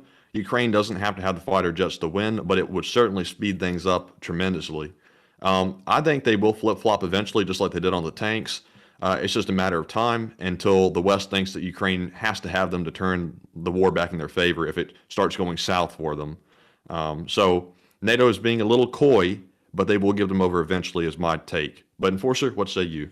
I would say they're going to change their minds like they did with the tanks. It's inevitable. It's just a matter of time. We've been seeing that erode over time from no, it'll never happen to now it's all entertained fairly normally, and it's like the next step in support, although it still hasn't happened yet. So I think we're moving in the direction where they will change their mind, kind of like with the Abrams were until the last, until the 11th hour, they were saying there, we're never sending Abrams to Ukraine, we're never sending Abrams to Ukraine, we're never sending Abrams, here's some Abrams. And they just did it instantly, like there wasn't even like a transition. They went from we'll never do it to here's 30 of them. So I think they'll probably do that with the fighter jets at some point in the future. So with that, I hope that addresses that poll fairly well, and we are on to the next one. All right, so that was our last poll. So now we're going to move on to our super chat questions while I end that one. There we go. The first one from the super chats goes to C Chaos, who put in that massive, I think it might be the limit of a donation to a super chat, $500 donation, which is insane. And thank you so much for that. Chaos says, since March, you guys and Denny's are the only UK/RU War Report channels that I watch. Being in IT, I rarely log on and won't see me often, but always here. You rock. And here's some book money. At this point, don't you think the conclusion of this this tragedy is now obvious? And what's up with all the Chinese helicopters going to Russia? LSA rules. And thank you so much, C Chaos, for the support. The first time ever supporting this channel and helping us with the book fund. Thank you for the book fund, by the way. I'll definitely be needing that when I get to law school here in the future, because that is, I hear the books are quite exorbitant. But moving on from that, very cool to hear that you've been watching this channel since March of last year. That means you were here practically since the start. I don't know if you wouldn't be old guard, sadly. You were a soldat, but by a hair. I mean, you're nearly an old guard on this channel. And I got to thank you so much for supporting the channel. I believe I've actually seen you in the live chat here and there. Because I remember your name at some point. I think I may have even said hello to you during a 10-minute countdown before. Because I'm very certain, Matthew, that name is familiar a little bit. I feel like I've seen it somewhere, but at the same time, I really can't remember. Let us know if I've ever said hey to you in a 10-minute countdown, because I feel like I have. I may be wrong. I don't know. But thank you for saying we rock. We try our best on this channel to help out as much as we can. Of course, we put in an unbelievable amount of effort. Like even tonight, like if y'all knew what was going on behind the scenes. I mean, like, holy moly. But still, I thank you so much for enjoying this channel. And also, I think that the conclusion of this war is fairly obvious at this point. The Russians clearly lost after day 4, and it's just a matter of time of running down the clock and getting this thing over with, and that's what we're just watching right now.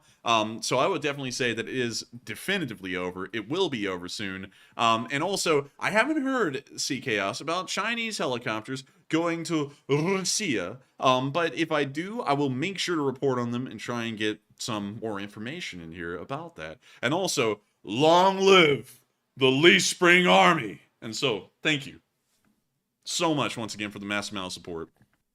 Honestly, blown away by how much support you've thrown in. It's incredibly kind of you, incredibly generous of you, and we thank you so much for helping us out like that. So with that, we are on to the next one, and thank you so much once again for the support, and thank you for being a Lee Spring Army soldier. And also, it cut out. It cut out. Literally, Matthew, it sounded like that meme where that guy goes, ah, and then it just like fades out as he's like screaming. It sounded like that. Well, sadly, that didn't come through. Let me try that again. Nope, that one cut out way early. Like, I only heard, yeah, and then it cut out. Well, yeehaw. And thank you very much, C Chaos, for that support. It's very tremendous, and thank you. And up next, we have an $80 super chat from Joseph M. Sika, who says, this guy, he says, dictatorships are absurbanter. I think you misspelled that. He says, my cats are smarter than China. Well, thank you for the support, Joseph M. Sika. I don't know what all of those means put together, but if you could explain it in the live chat, I think we could circle back and try and cover that. But I do thank you for the support. I'm not a big fan of the Chinese myself, more so a fan of the United States, obviously, because I live here. But still, thank you so much once again for the support and helping this channel to keep on running. Interestingly enough, though, Matthew, this is a break from the norm because he's usually asking about the laws, and tonight he's not. So with that, we're on to the next one. And please describe in more detail what you're going through. Make sure to fill out the questionnaire. on your thoughts there, and we'll be able to circle back and try and address that a little bit better. And so with that, we are on to the next one. And thank you once again for the support and helping this channel to keep on running. All right. And up next, we have a $20 super chat from SuperBonker9000, who makes a return and says, Igor! Chat question, please. And thank you so much for the support, Super Bonka. Also, thank you for being a dual citizen of the Lee Spring Army and NAFO. Really cool. And we will make sure to take a question from the live chat. And so with that, Matthew, what do we got in the live chat? All right. So our first one from the live chat goes to White Wolf, who says, could a hypersonic missile take down a nuke? A hypersonic missile, I couldn't really tell you, to be honest with you. That would be out of my expertise. That's getting into hypotheticals, and I don't think anyone's ever tried to intercept an intercontinental ballistic missile in a test with a hypersonic, so I don't know if it's possible or not. I feel like my inclination would be to say it is possible, but at the same time, I don't really have enough information or know-how to clearly say that and feel very confident in telling you that. So with that, I thank you for the question. Very good one, but sadly, I think it's over my intelligence level, at least in that regard. But thank you so much once again, SuperBonker9000, for sponsoring that live chat. And also, once again, Igor! And with that, we're on to the next one. All right. And the next one goes to Hokey Redneck, who puts in a 20 and says, please give Activista a question, please. And Hokey, thank you very much for that support. And let me see if I have a question from Activista up here on the top of the spreadsheet, and we will answer one. And just looking through here, I'm not seeing one from Activista. But if Activista has one, he can @Enforcer Matt, and I will add it to the spreadsheet and return to your super chat. But thank you very much for the support once again. And Enforcer, what say you? And I got to thank you for the support as well, Hokey Redneck. And also, just as a note, and of course when I say this, don't ever think that I'm like chastising you or anything, but it's very hard for Matthew to find specific live chats because we get, and I'll tell you all in our last stream how many messages we got. On the last stream we ran, which was yesterday, we got 20,985 chat messages. And Matthew and me, over the course of 3.5 hours, usually get to see every single one of them. So it's very, very hard out of 20,958 messages to be able to address all of them or find a specific one because there's just so many of them each night.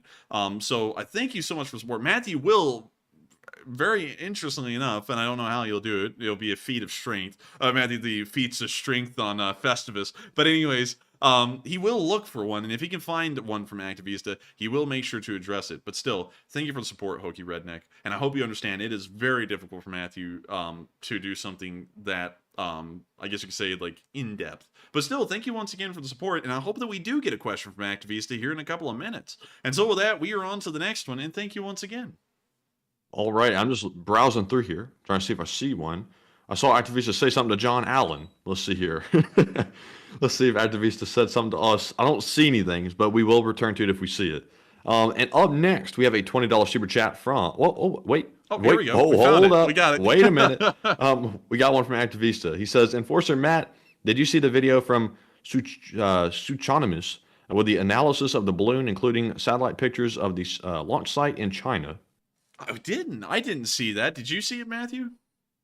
No, I definitely haven't seen that. I have not. And if we can find that, we will pull it up and watch it off stream. I don't know if we'll run into any copyright issues or infringements if we do that on stream. But that is incredibly interesting here, and I will make sure to try and check out that video and look into it. And so with that, thank you so much once again, Hokey Redneck, for the support. I hope we addressed that live chat from Activista fairly well. And with that, we are on to the next one.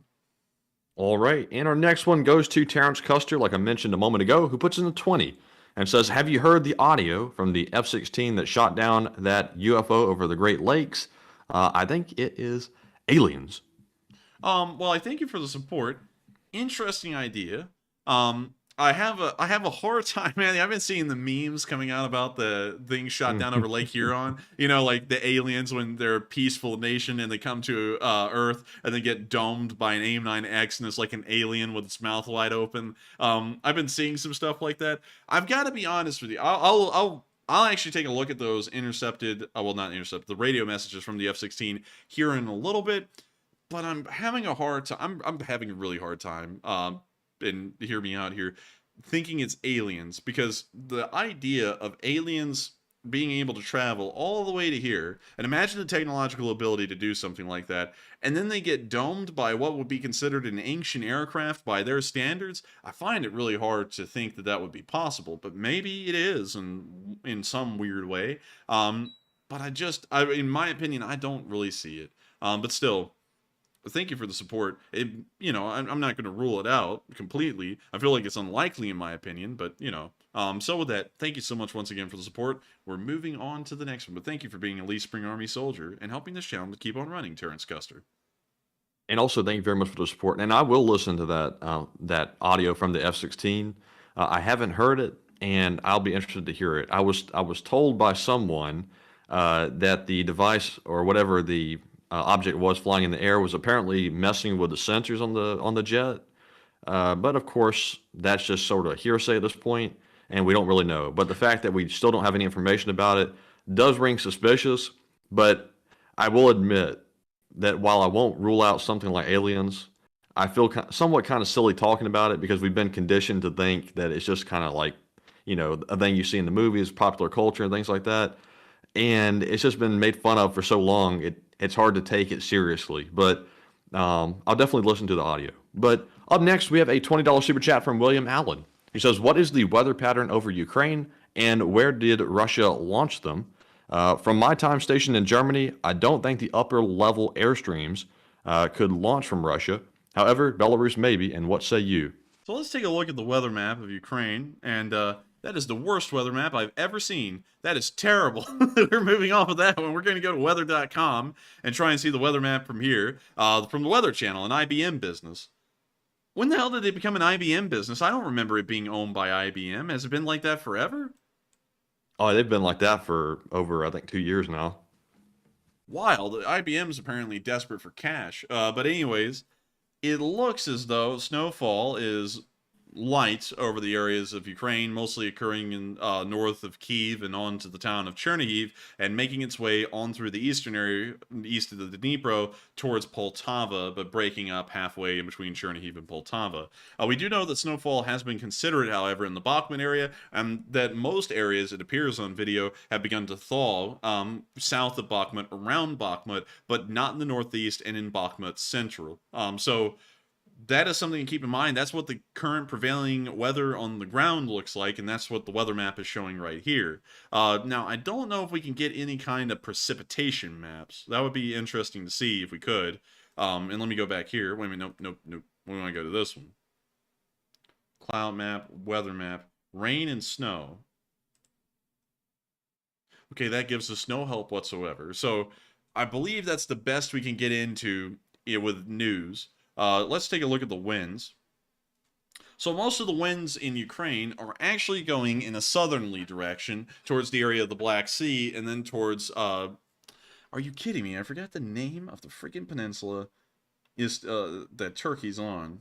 Anatolia. It's Anatolia. It's heading on down towards Anatolia, past the Caucasus Mountain Range, to the south of it, the Caucasus Mountain Range, and then into the Aral Sea, where there's also another strong current coming from the Volga River area and on into the the Aral Sea right there. So it appears that most of the wind conditions are also going in a southerly direction over Ukraine, and the temperatures appear to also be largely cold, if not nearing the freezing temperature, at least in degrees Fahrenheit. Most of Ukraine is below the freezing temperatures. And also in the areas where the fighting is occurring right now in Bakhmut, it appears that the temperature is reaching as low as 14 degrees or 23 degrees, and even in some areas near Svatove, it is down around 5 degrees Fahrenheit at a consistent rate on the 15th of February at 11 p.m. So it appears that the weather is very harsh. In some places the winds are not that great, but the weather is quite harsh, and it appears that the snow, if it is falling in these areas, is not going to be melting soon due to the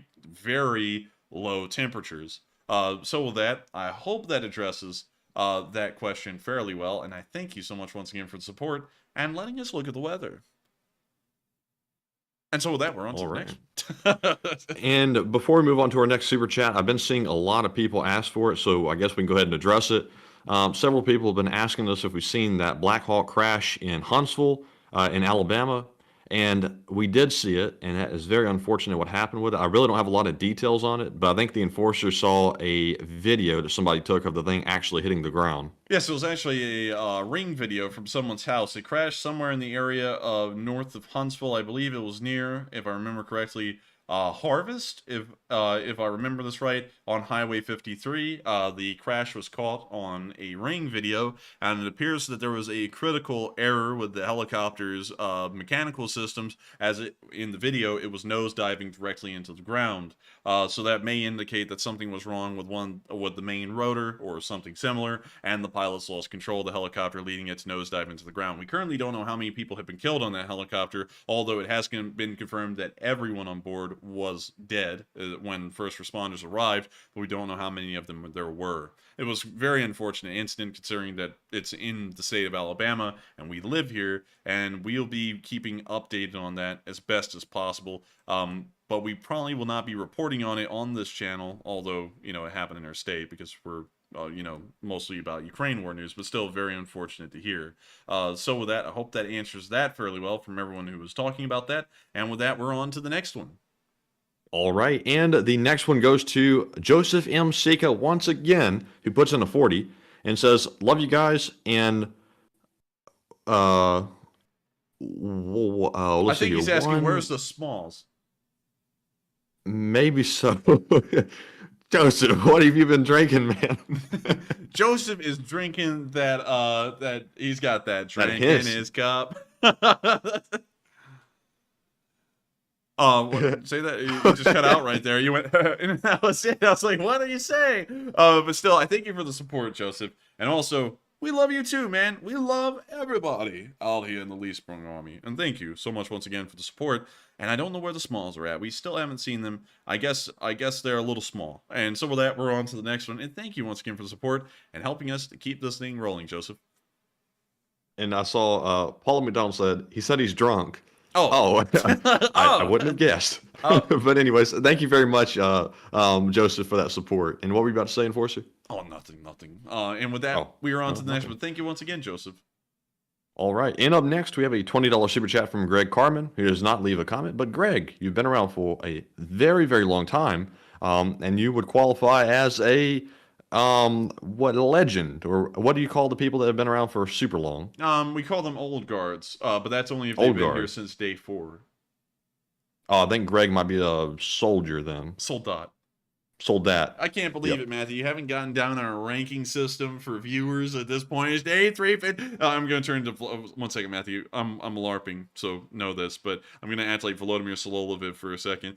Are you kidding me? Do not know what the ranking system is for viewers on our channel. I've been asking you to do this for days. But anyways, I'm just kidding. But still, I think he is an old guard, in all seriousness. He could be. Call him out. But still, thank you so much for the support and being an old guard and helping this thing to keep on running. And so with that, we are on to the next one. All right, and up next, we have a $10 super chat from Epic Trains Canada, who says there's a Ukrainian Catholic church in Saskatoon, SK, that has cupolas on top, just like in the old country. There are several in the province, but this one is bigger than most. It's at the corner of 20th Street West and Avenue J South. So, 20th Street West. I feel like we're getting close here, actually. Why don't they name the streets? So that's 33rd, that's 38th, so we're going down the right way this way. 25th, 24th, 23rd, 22nd, 20th. 20th and what? It's 20th Street West and Avenue J South. Avenue E South, Avenue S South, G, H, I, and J. So it's somewhere around here. Oh, here it is. There it is, right there. Pretty cool. It looks almost like it is in Ukraine. Also, very nice interior. Very nice. Good food. Ooh, look at that cake. Man, look at that cake, man. Damn. Are you a bakery? Man, that cake thick. You got a whole cake back there.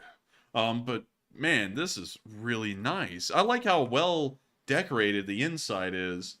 There's something very interesting about like Orthodox churches and Ukrainian Orthodox churches and how they're laid out and designed.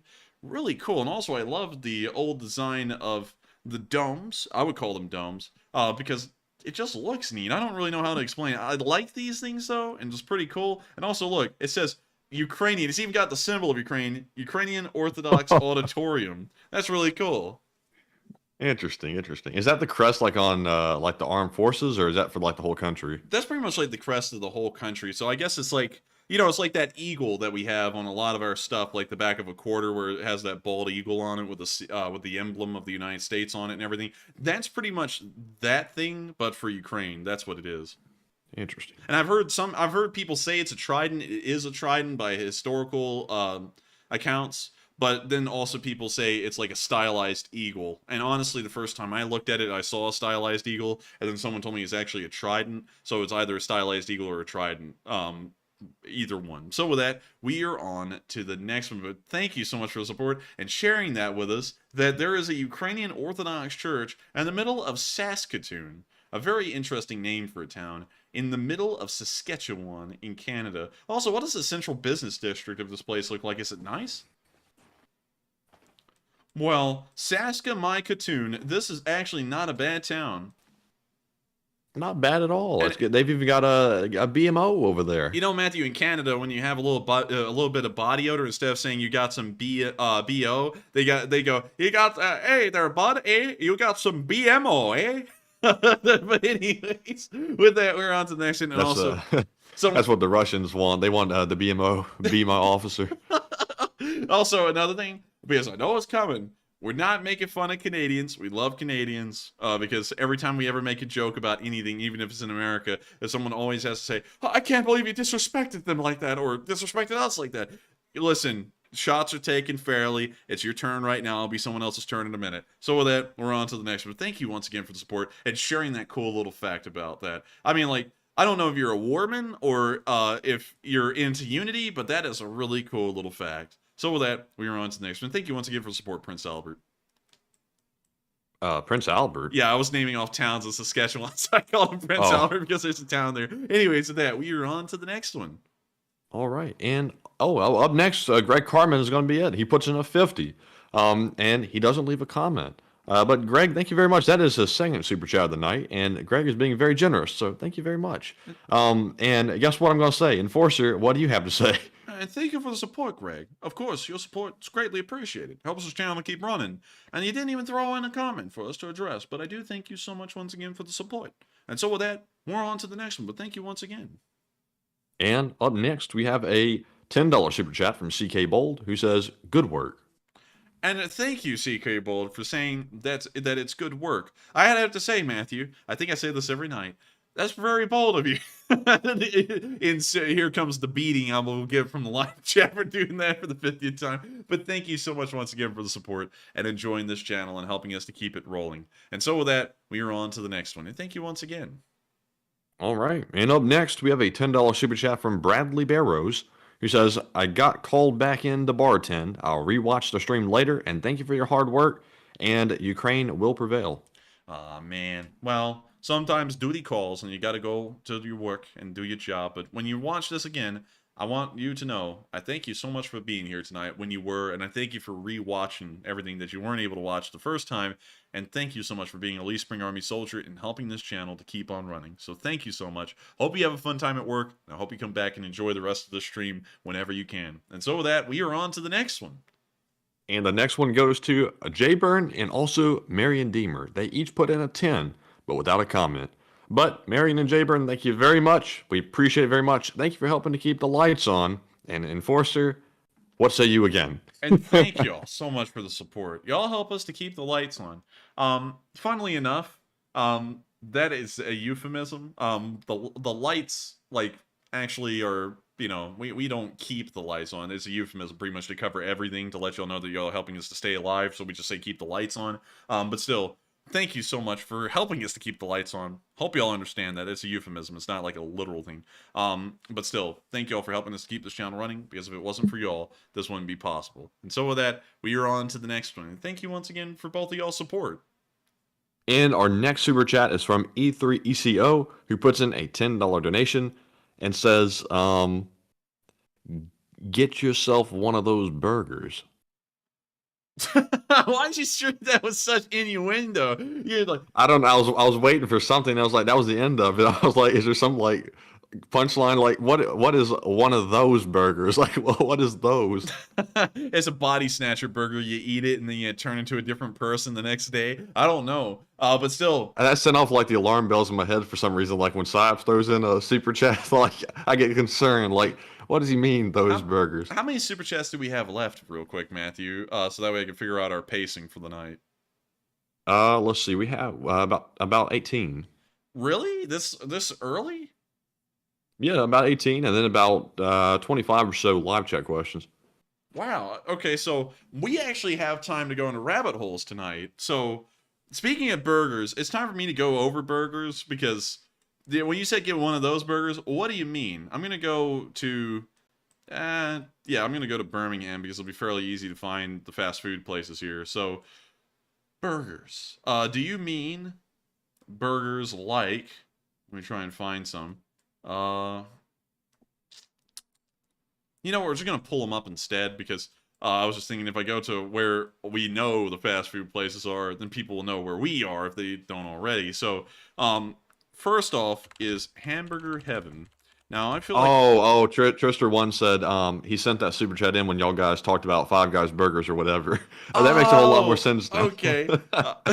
Well, I thank you for the support. I was about to go down a whole rabbit hole of what burger is the best burger. But still, thank you so much once again for the support, Trister. And we will make sure to have one of those burgers. We got to put the innuendo in there heavily. So with that, wait a minute. Somebody tried to roast us and they got the name wrong. They said, "Geez, it's five boys for Christ's sakes." Oh my God! It's Five Guys, it's not five boys. Listen, Trust me, it's not that. You can't even recover from that. You're sitting there trying to correct us and call it Five Boys. What the hell do you think this is? Pinocchio cooking in the kitchen? Get out of here! But anyways, oh my goodness! I can't believe that, man. I can't believe that someone should be correct us and got the name that wrong. Oh man. Oh dang. Aaron's getting a laugh out of that in the chat. Oh my God. That's probably the funniest mess up I've seen. Oh man.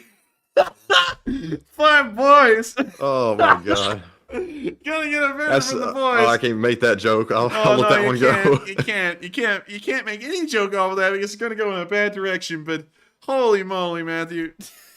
We need to open up a competitor. You and me need to open up a brick and mortar restaurant like Beast Burger, but we need to call it Five Boys Burgers and all the owners catch felonies. Yeah, all the owners are felons, except for us because we would be owners and we're not felons. Yeah, we're not the felons. We're not. The felons. We sell the company to the felons. Well, we don't even sell the company to the felons. That sounds bad too. Hey Matthew, when we sit there and we make our first commercial to go on TV for Five Boys, it starts off with five boys walking down the street, like 13 years old or riding a bike or something, and you hear literally the first line of the commercial, "Walk with your boys." Oh my God. Oh man. That's just, well, Stony Denrock, you said we don't have that in Saskatoon. That's no excuse. You corrected us on the name. You corrected us on the name. Oh my God, that's the funniest. I don't know why. That's the funniest thing that I've heard in a while. Five boys. Oh boy, man. But with that, the boys are going to be getting live. So we're on to the next one. All right. And somebody said they should call it Five Geezers. I don't know where they came up with the name Five Guys. I guess it literally means that five guys started it. But I've never really thought about the name now that you mentioned it. But anyways, up next we have a $10 super chat from Dutch R. Jen. He says the 500,000 includes 320,000 Russian soldiers that have been on the front for months. It's all allocated, including the Kherson front. Russia has maybe 150 to 200,000 more, and these could be for rotations or an attack.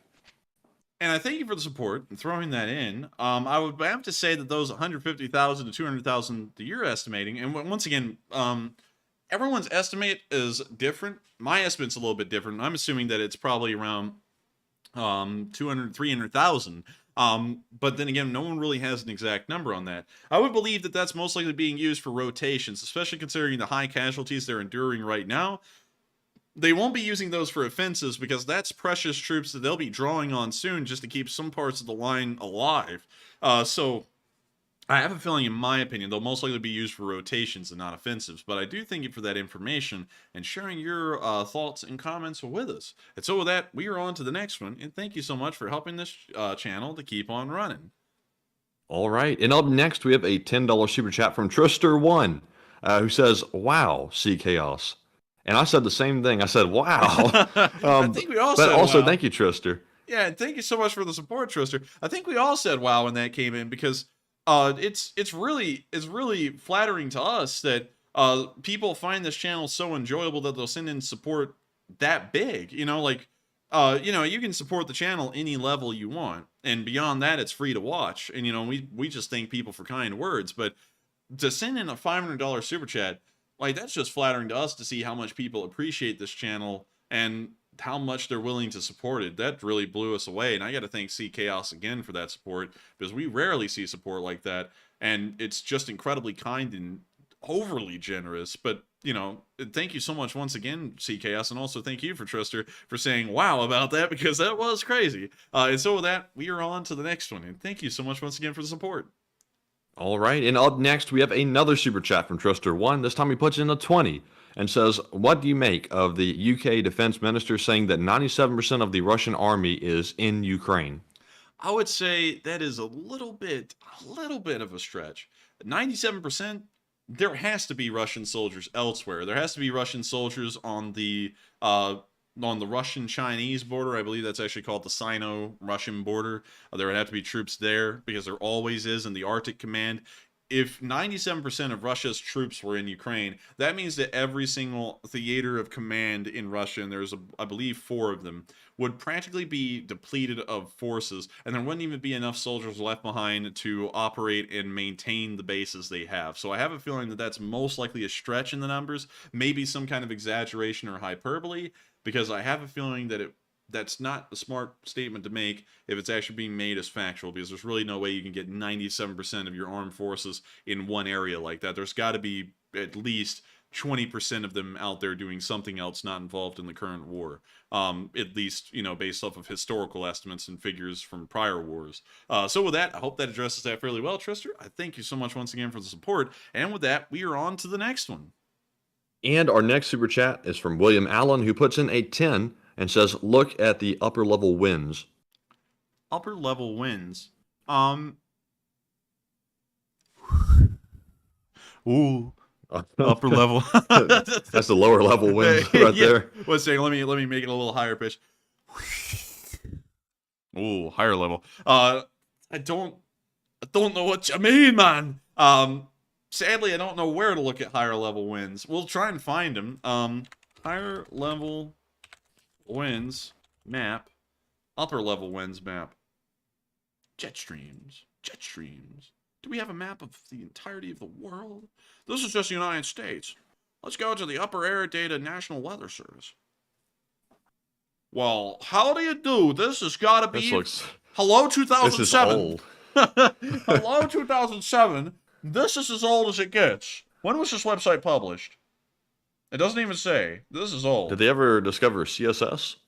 Dude, they just discovered it. These guys are still using like Internet Explorer. They just got news that the Twin Towers fell. Because this website is way too old. Way too old. They need to update this.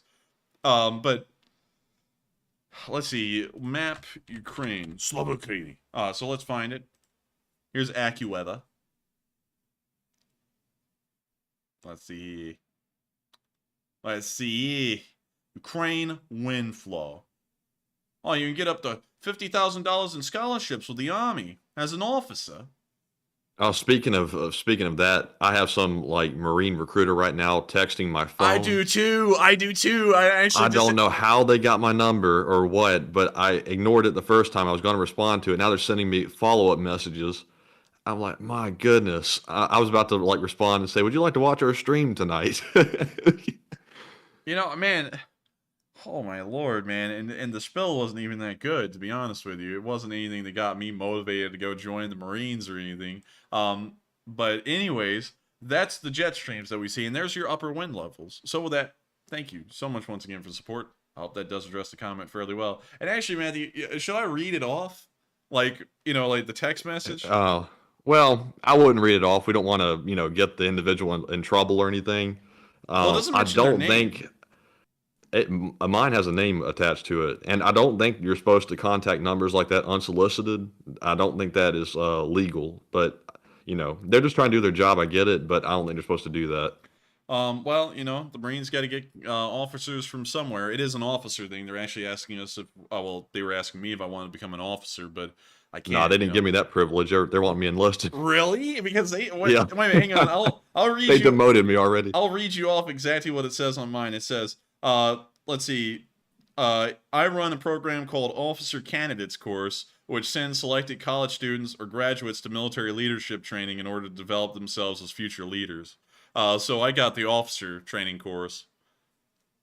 Huh. Yeah. I guess I didn't get that privilege. Dude, this guy Poor me. watches our channel and he's absolutely joking on us. Oh man, like you're gonna be the master sergeant of the Marine Corps. I'm gonna be the commandant or something. I guess that's the joke. I don't know. Anyways, that's kind of funny. That's weird that they sat there and wanted you to go enlisted, but wait a minute, was the rank of the person that sent that to you a captain? Let's see. Yes. Yes, What? it was. Yeah, wait a minute. Then that means you and me got the same guy. He recommended an officer OTS to me, and then he recommended enlisted to you. What? He knows we're like the And same. Trister once said these recruitment texts were before y'all made the 5 boys business plans online. Yeah, they rescinded the offer. Yeah, now. they've rescinded the offer. I'm no longer going to OTS, but still, I hope that addresses that fairly well. And we are on to the next one. And also, just in case if for some reason we started to get sidetracked off of Super Chat, I thank you so much once again for the support. And I hope we show those upper win levels as well. And so with that, we are on to the next one. And also, we all know that the enlisted people in the military are the ones who really get it done. The officers are just paper pushers. It's the let's see, what do they say? The E4 mafia.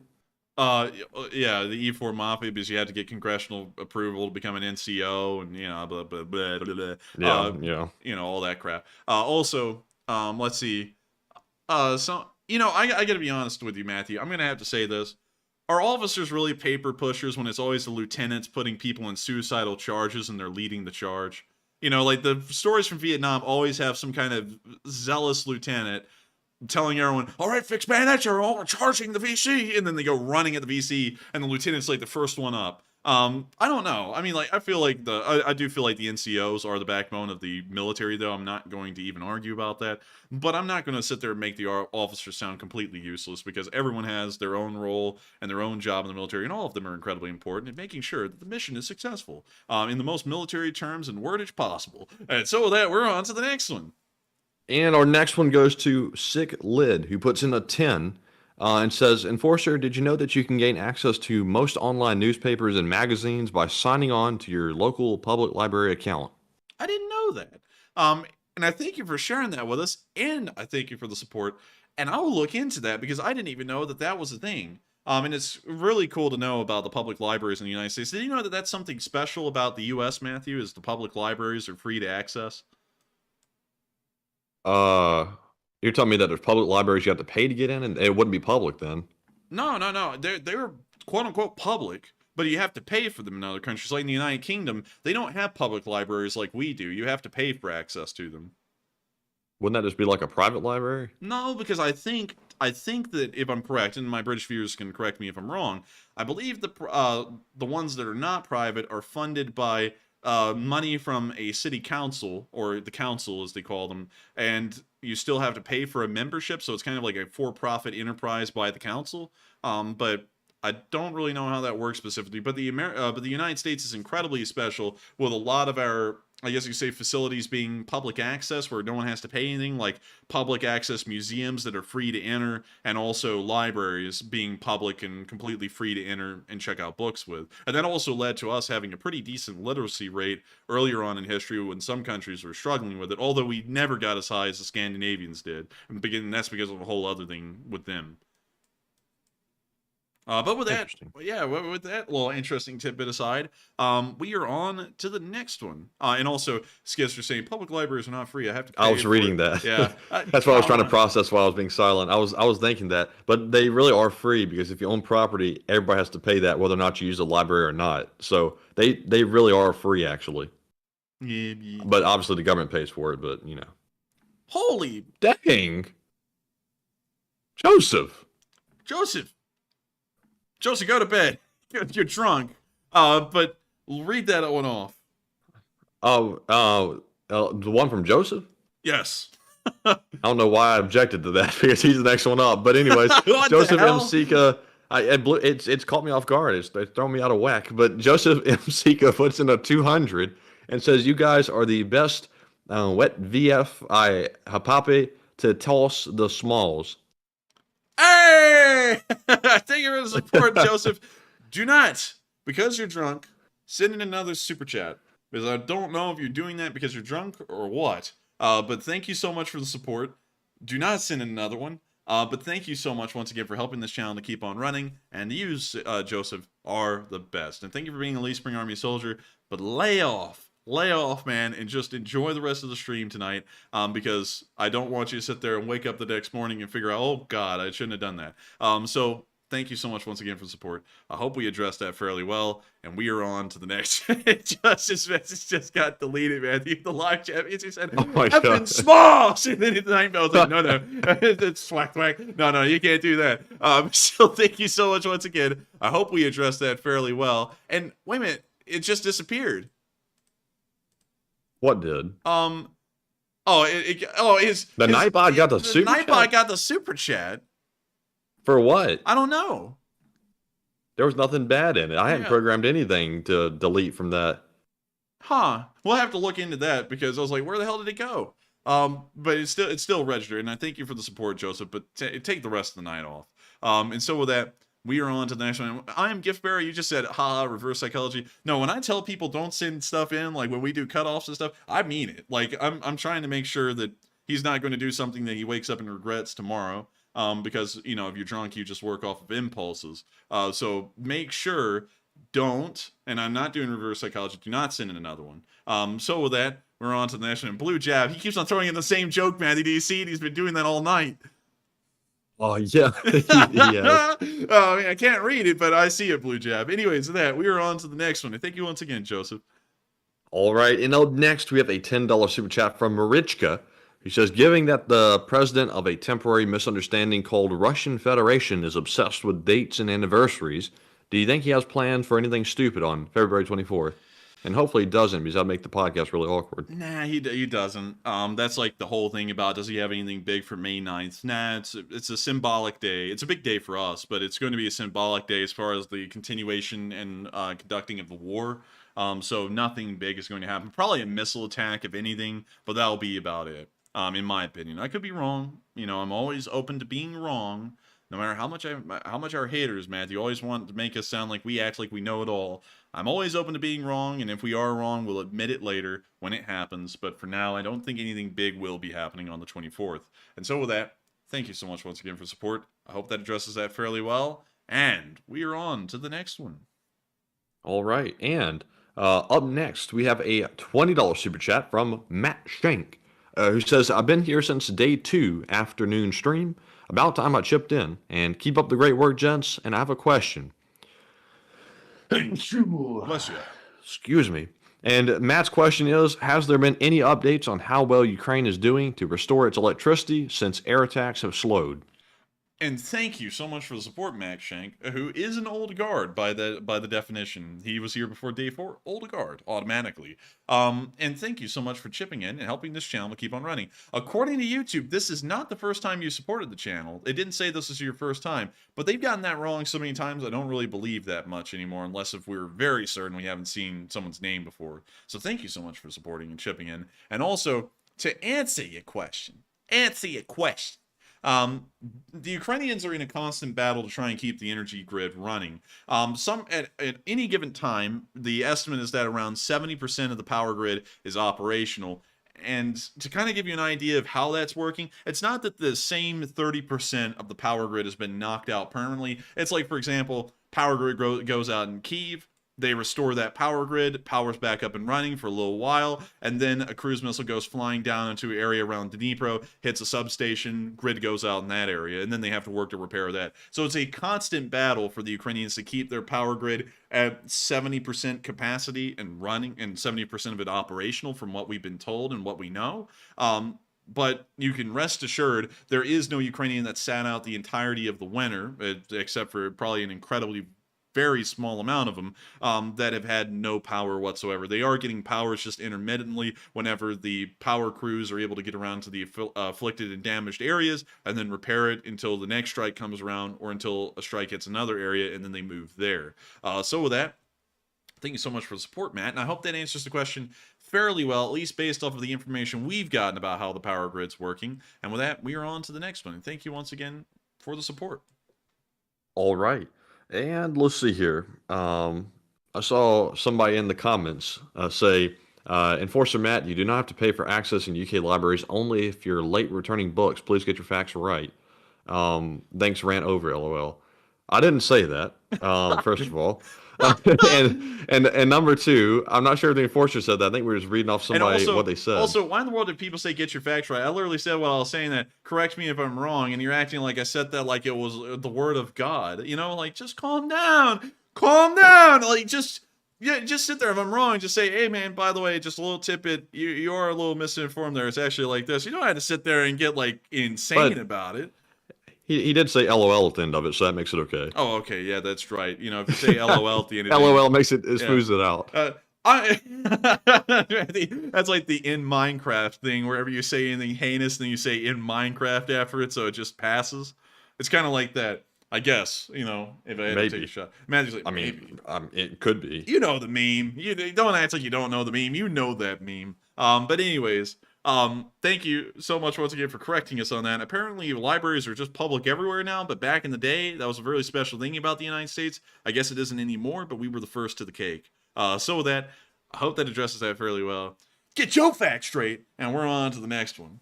Oh, wait a minute, Matthew. Fighting Finn said, calm them down. Yeah. Calm them down. I saw that. I was just about to call it out. Oh, man. All right, with that, we're on to the next one. All right, and the next one goes to Jesus USCB, who puts in a 20 and says, Viva Mexico, and LOL, my name is actually Jesus, not Jesus, apparently. Hey! Spanish accent.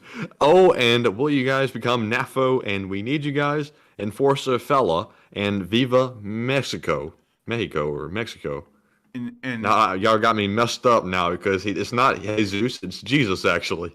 I knew it. But thank you so much once again for the support, Jesus. Thank you, Jesus, for the support, helping this channel keep on running. But anyways, thank you so much once again for helping us to keep this running. And also, we would become NAFO, but I don't know how that works. Because we're like we are, Matthew and me, like the generals of the Lee Spring Army, so I don't know how it works for us to become NAFO members. But, you know, I guess we could be honorary. We are an honorary NAFO members from what I know. I think Super Bonker 9000 gave us that title a while ago.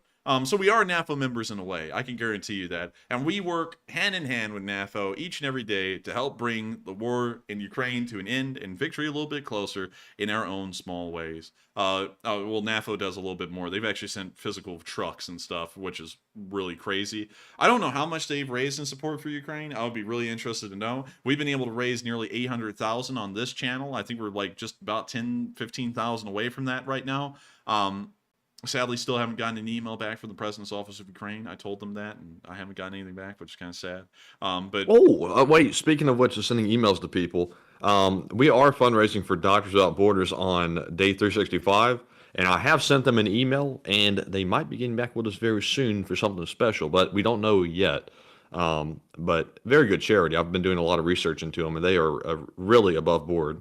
Yeah, they are, but that's why it's been my favorite for the longest time. You know, that's why we usually fundraise for them, is because they're great. I mean, they're incredible. If any nonprofit out there is really worth supporting, Doctors Without Borders is the one I support without question. But with that, we are on to the next one. All right, and the next one goes to Julie Noor, who puts in a 10 and says, do you think the West are pretending they want to send fighter jets So it comes as a shock when Ukraine starts their offensive. Thank you for what you're doing. A great job. Question mark. And thank you so much for the great job.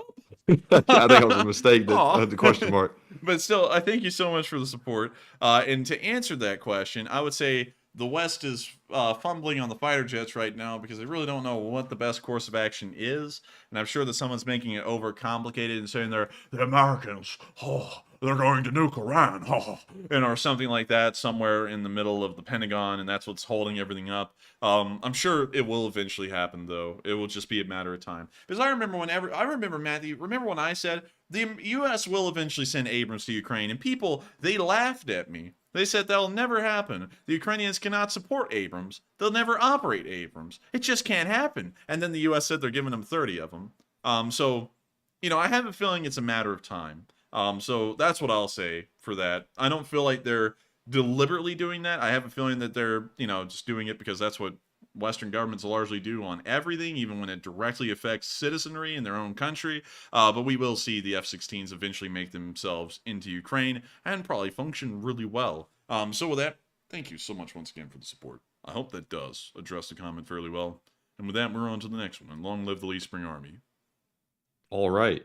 And up next, we have an $8. Oh my goodness. Oh no. Joseph, go oh to my God, sleep. I don't know what to say. Go to sleep.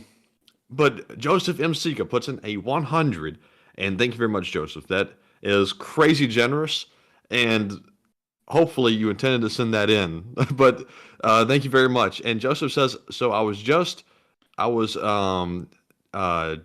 something to say that guy from the U.S. Marines. Yeah, you're like almost a million. I understand what he was saying. I thank you for the support, Joseph. I don't know what that means. But I do thank you for helping this channel to keep on running. Paul is saying cut him off. We have no way to cut anyone off, though, from supporting. The only way we can do that is to ban him. And we don't want to ban Joseph. I don't know if he's doing that, though, because he really wants to, or if he's drunk. But I do thank you for the support and helping us keep running. And I'm serious, Joseph. Don't support anymore. Make sure you're sober when you support, so that way you actually know whether you want to support or not and how much you can. So with that, thank you so much once again, though. But please, make sure to only support when you're sober. Support us responsibly. So with that, we're on to the next one. And thank you once again. And up next, we have a $8 super chat from White Lightning 777, who says, are Steven Seagal and Mr. Lunchtime the same person, a couple, or each other's body doubles? Reread the line? Reread the line. Are Steven Seagal and Mr. Lunchtime the same person, a couple, or each other's body doubles? Body doubles. I'm going to go with that. Thank you so much for the support. I hope that answers the question fairly well. And with that, we are on to the next one. That's just a dub. It's cringy to you. Why are you watching? Why are you still here? Apparently it's not cringy enough for you, darling. Duchess of Dub. I'm about to put you the Duchess of Nothing. So with that, we're on to the next one, and we're also thank you once again for allowing me to comment on that. Thank you very much. And so with that, we're on to the next one. All right, and up next, New of the Year said people in the chat are provoking Joseph to donate. Oh yes, Joseph, like seriously, please don't donate. Like I don't know, like I've never really been drunk. Like I don't know how it is when you get that way, but don't do it. Like really seriously, because I know on YouTube's end there's no way to get a super chat refunded, so the process would be long and arduous to try to get your credit card company to cancel that. So please don't send one in again. But thank you for the support. And up next we have a $5 super chat from Barbula, who does not leave a comment. But Barbula, thank you very much. And Enforcer, what say you? And thank you, Barbula, for the support and helping this channel to keep on running, because you helped this channel to keep rolling. So thank you so much once again for the support. I hope that addressed the comment fairly well. And with that, we are on to the next one. All right. And up next, we have a $5 super chat from Chris Corvino, who says, Enforcer, do you think ATACMS missiles will eventually be sent? I do not think ATACMS missiles will eventually be sent. I think that's something that will probably not be sent, and I don't really see a lot of necessity for the Ukrainians to get, because the only thing they could use the ATACMS to target of value would be the Kerch Bridge, and that could incriminate the United States in the war in one way, shape, or form diplomatically against the Russians. And we want to ensure that that does not happen, and the ATACMS also only gives them ability to attack inside of Russia, which could freak the Russians out before it even gets there, and then also that really leaves the Ukrainians with only using them against the Russians inside, deep inside of Russia, because that's really the only way you can use them economically instead of launching them at short distance units near the front lines. Well, at short distances at units near the front lines. So with that, I thank you for the support. I hope that answers the question fairly well, and we are on to the next one. And up next, we have a $5 super chat from Chris Corvino once again, who says, what is your opinion of Seymour Hersh claims of U.S. Nord Stream sabotage? We read the story a little bit last night. I didn't ever get to read it in its completion, but it seemed a little far-fetched and a little too detailed, because when you sit there and say, so-and-so got in a room and they lollied and dallied and ballied and threw around the ideas that maybe they want to piss in a cup or have a drug test or blow up the Nord Stream. And then they made a submarine. It's like, that's getting a little too detailed, especially at this point, just several months afterwards, to even be accurate at all. Now, while I don't agree with his details of the story, at least I'll agree that I believe that they probably did blow up the Nord Stream pipeline. And some people go, why would they do that? Well, the United States is screwing over the Russians economically by doing that. It doesn't really matter how exactly they did it. I believe that Seymour Hersh is trying to spin a story that the U.S. is trying to force the Europeans into their sphere of influence, but that's a dumb point because they're already in our sphere of influence. The Europeans and America are one and the same pretty much as far as world alliances go, so that wouldn't make any sense to blow it up for that reason. So largely I believe the reason we blew it up would be to damage the Russian economy, considering that that was one of the few literal pipelines of money that they were continuing to get back into their own country. So with that, I hope that addresses that question in my opinion, but also considering that Seymour Hersh said that we were planning in 2007 on nuking the Iranians to start off an invasion, that seems a little silly, and that largely starts to discredit him in my eyes because that's just fanciful. So with that, I hope that answers that fairly well. I thank you so much once again for the support, and with that, we are on to the next one. All right. And up next, we have another. Also, I'm about to send you a text message, by the way, the enforcer, if you would read that when you have the chance. But we have another 50 from Joseph M. Sika, who says, let's go. And thank you for the support, Joseph. And thank you so much for helping this channel to keep running.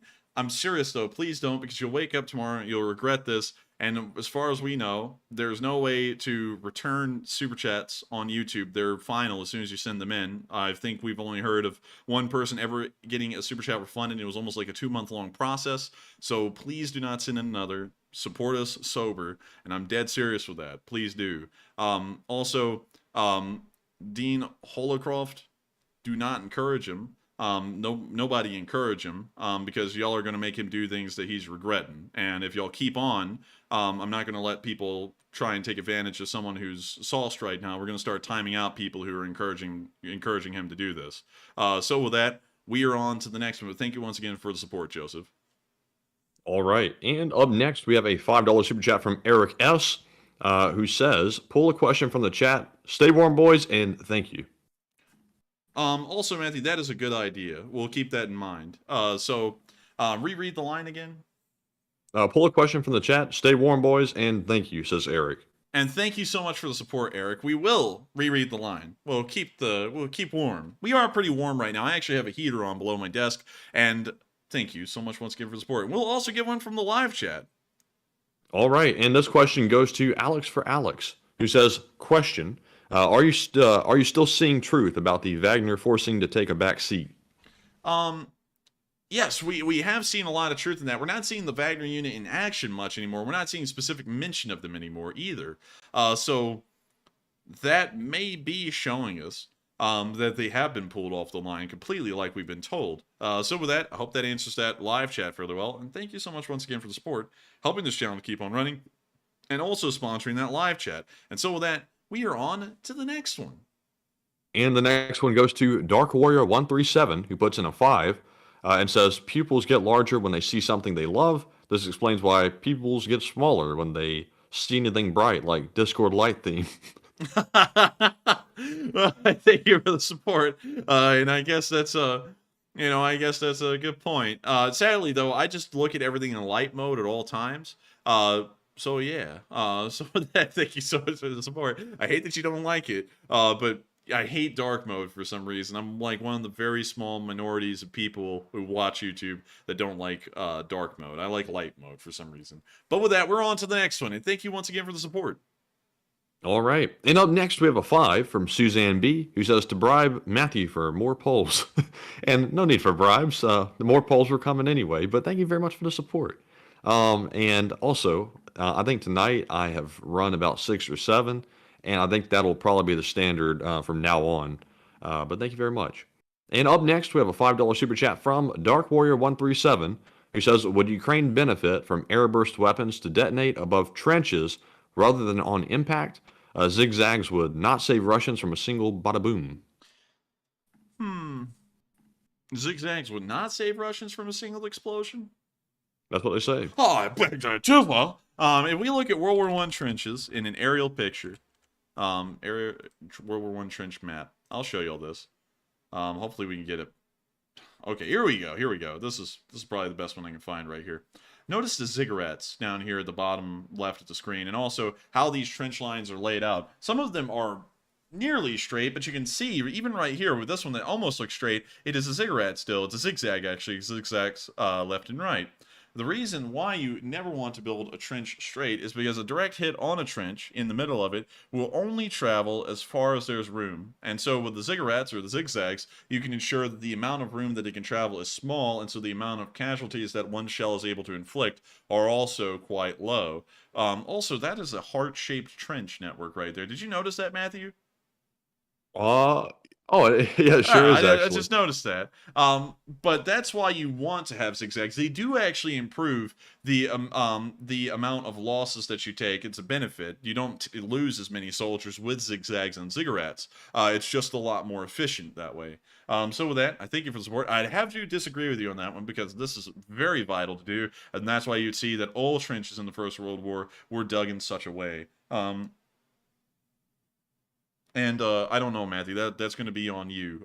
You got to remember that if we do that, though. But also you can see here the trench works that were present on both sides. There's actually no man's land in the center here, and you see all the ziggurats that were made on this one. There's not even zigzags in this one. There's ziggurats, and that's the way you mitigate artillery casualties and also bomblet casualties as well. Pretty much anything that projects shrapnel through a trench, you want ziggurats and zigzags for.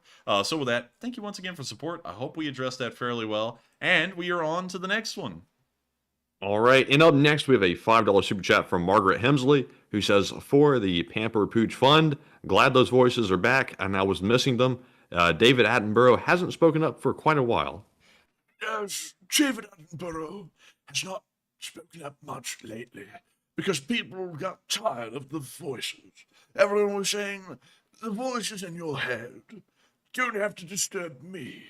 And I said, you are absolutely right. Completely right. You know, I was thinking that'd actually be a pretty good Margaret Thatcher if I just changed it up a little bit and made it a little bit more squill. It would be a Margaret Thatcher. But anyways, moving on from that. Thank you so much for support. It's good to hear that you enjoy the voices coming back. I enjoy doing voices, but then people say they're cringe and stuff, and they don't like them, and then I get bullied into not doing them. Because the honest truth is I probably do them a little bit too much if people didn't bully me into stopping, but then it's a balance, and that's what we need. So with that, thank you for the support. Glad you enjoy the voices, and glad you enjoy the show. And so with that, we are on to the next one, and thank you once again. Also, Joseph, I know you're still watching. We're going to get you back after the stream tonight, so that way you can be back on tomorrow. We just want to make sure that you're sober. So with that, he's being put in the he's being put in the junk timeout zone. Sorry about that, Joseph, but you will be back. And with that, we are on to the next one. All right, and real quick, let me write that down so I can remember to put him back in the chat tomorrow because I have to go into the system to reinstate him. So there we go. Added that to my list of tasks for tomorrow. But Joseph, it is for your own good, man, and I'm sure tomorrow you're going to thank us for that. But thank you again for that support earlier. But up next, we have a $5 super chat from Margaret Hemsley, who says, for the Pamper Pooch Fund. Oh, wait a minute. I just read that one. Whoops.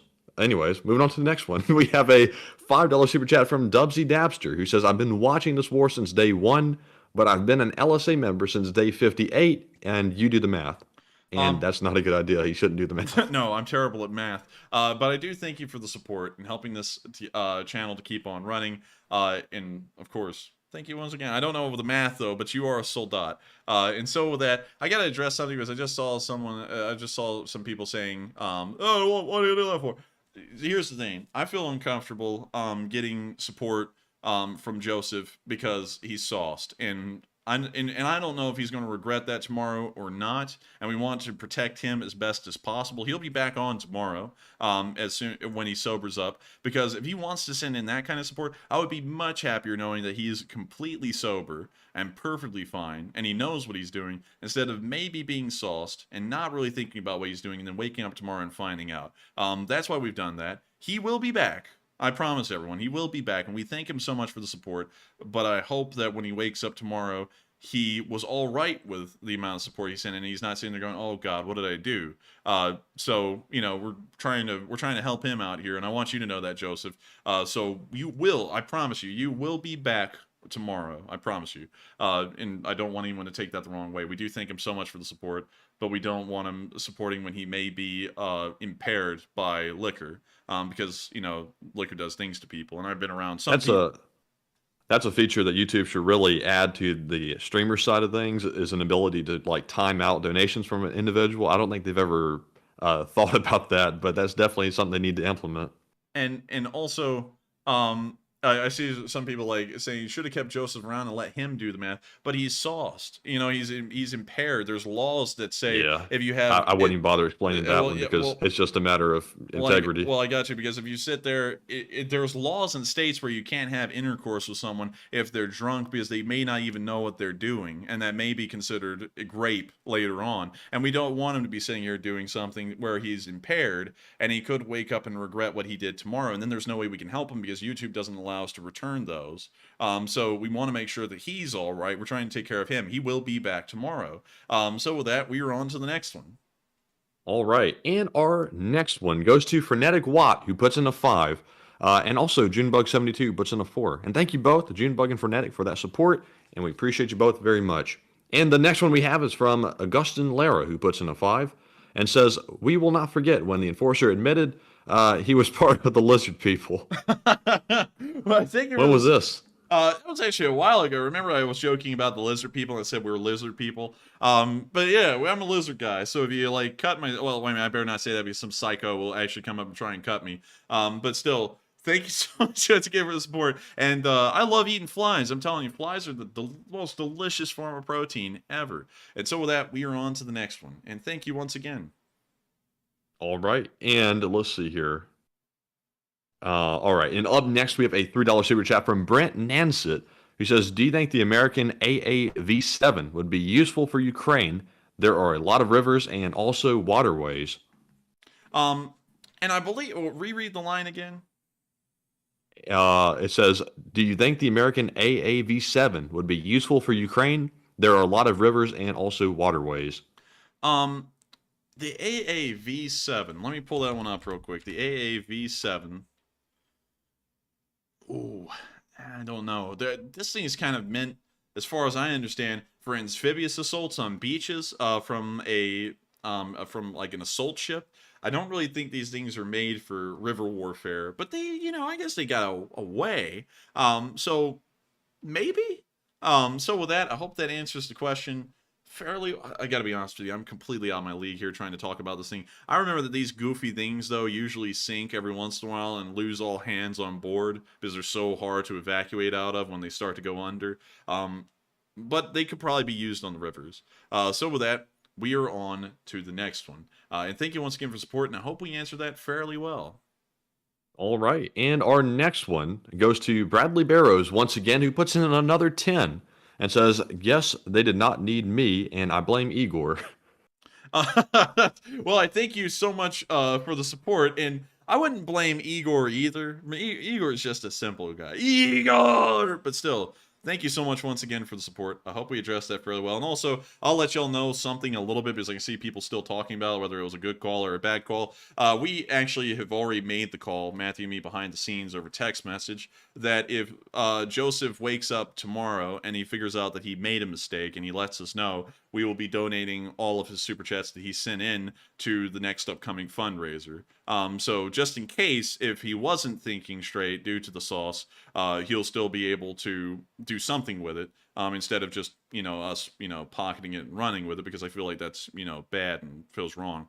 So with that, I hope that placates some of y'all. And with that, we are on to the next one.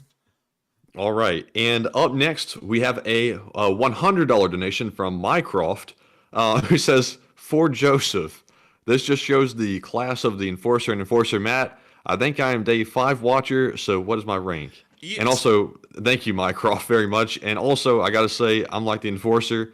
We're trying not to let it come across as a stream too badly, but it makes me really sick to think that somebody might have unintentionally donated.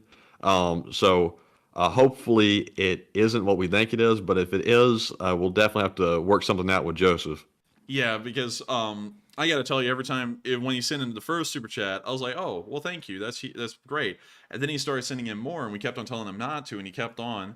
And, he wasn't even typing well. And that made me feel bad because I was sitting there thinking, he's supporting it. He may be just supporting us in the fervor of the moment, and then he wakes up tomorrow and he regrets it.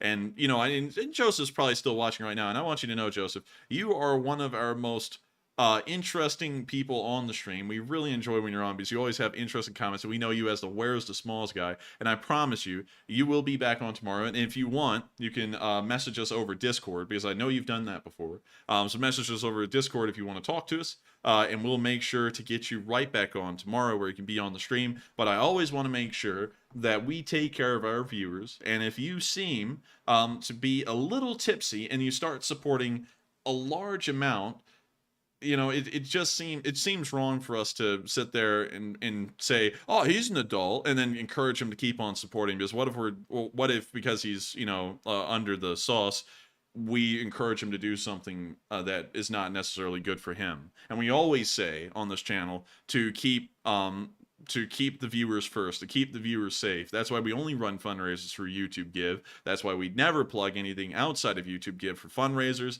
That's why we pretty much only take support directly through Super Chats, or you have to reach out to us directly for our PayPal. That's the reason why we will do all this, is because we're trying to protect y'all, and that's what we're doing for Joseph. We're going to make sure, because if he wants to throw in those Super Chats, we're more than happy to accept him and thank him so much for the support. But I want to make sure that he's sober when he's doing it, because with him being under the influence of alcohol, who knows if he would really do that while sober or not.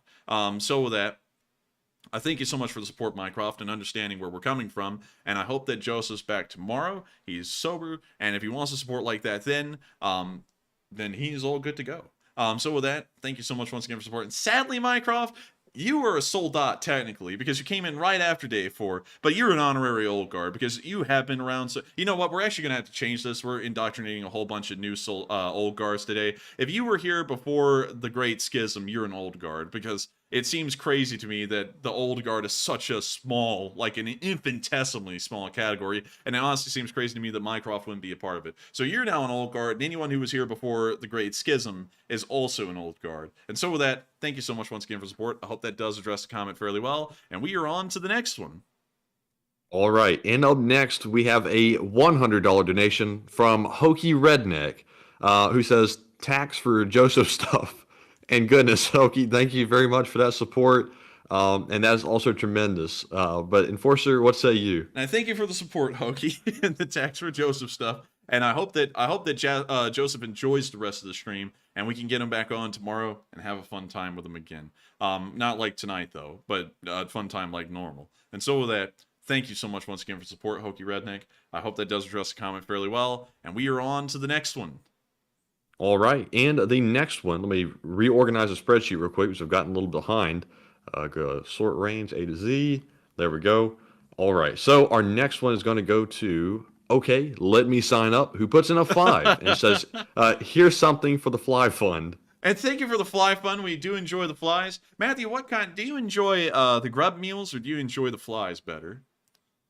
You know, when I was talking to flies. when I was talking to Zuckerberg lately, he actually said that he enjoyed the whatchamacallit. It was a boat fly, I believe. He really enjoyed those.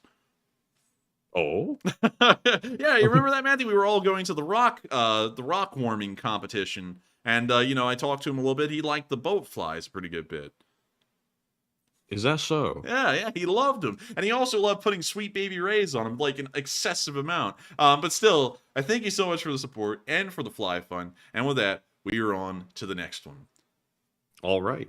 And our next one goes to Herp Derp NV, who puts in a $10 donation and says, spend the drunk super chat to book a weekend at the Clown Motel for you and Matt.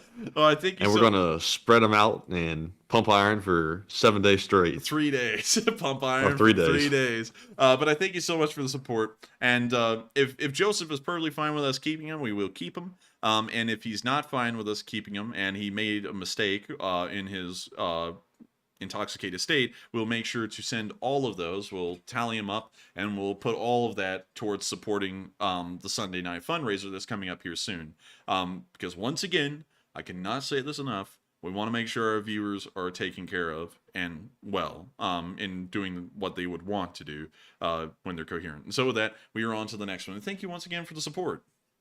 All right. And up next, we have a $10 super chat from Julie Knorr, who says, considering how good the Ukrainian army is defending the Russians' offensive, it makes me wonder how things will develop when the Ukrainians start using all the equipment sent from the West. What do you think? Can you reread the line? Reread the line. Yes. Considering how good the Ukrainian army is defending the Russians' offensive, it makes me wonder how things will develop when the Ukrainians start using all the equipment sent from the West. And what do you think? They'll do quite well. They've done very well in their prior offenses where they didn't have an excessive amount of Western support beyond the artillery. And they were able to reclaim large swaths of ground in the north, way on early in the war, large swaths of ground here in the south near Kharkiv, and also down in the south near Kherson. So they've been doing incredibly well, and I think that with more Western support and tech, they'll be able to do even better. And so with that, thank you so much once again for support. I hope that does address the comment fairly well. And with that, we are on to the next one.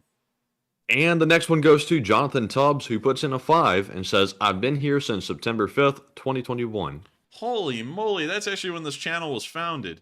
I only got 10 or 11 subscribers on that first day this channel was up. So you were literally one of the 11, if that's the case. And I got to thank you so much for the support and for being here ever since this channel existed on its first day. And thank you so much once again for helping this channel to also keep running. And so with that, we are on to the next one. Thank you for being... I don't even know what we call that. That's definitely old guard, but that's like older than old guard by a mile. But with that, hey, you weren't even the enforcer then, were you? You were something else. No, I was think tank, and then a couple of days later, I turned into the briefing. And then after that, I turned into the enforcer several months later.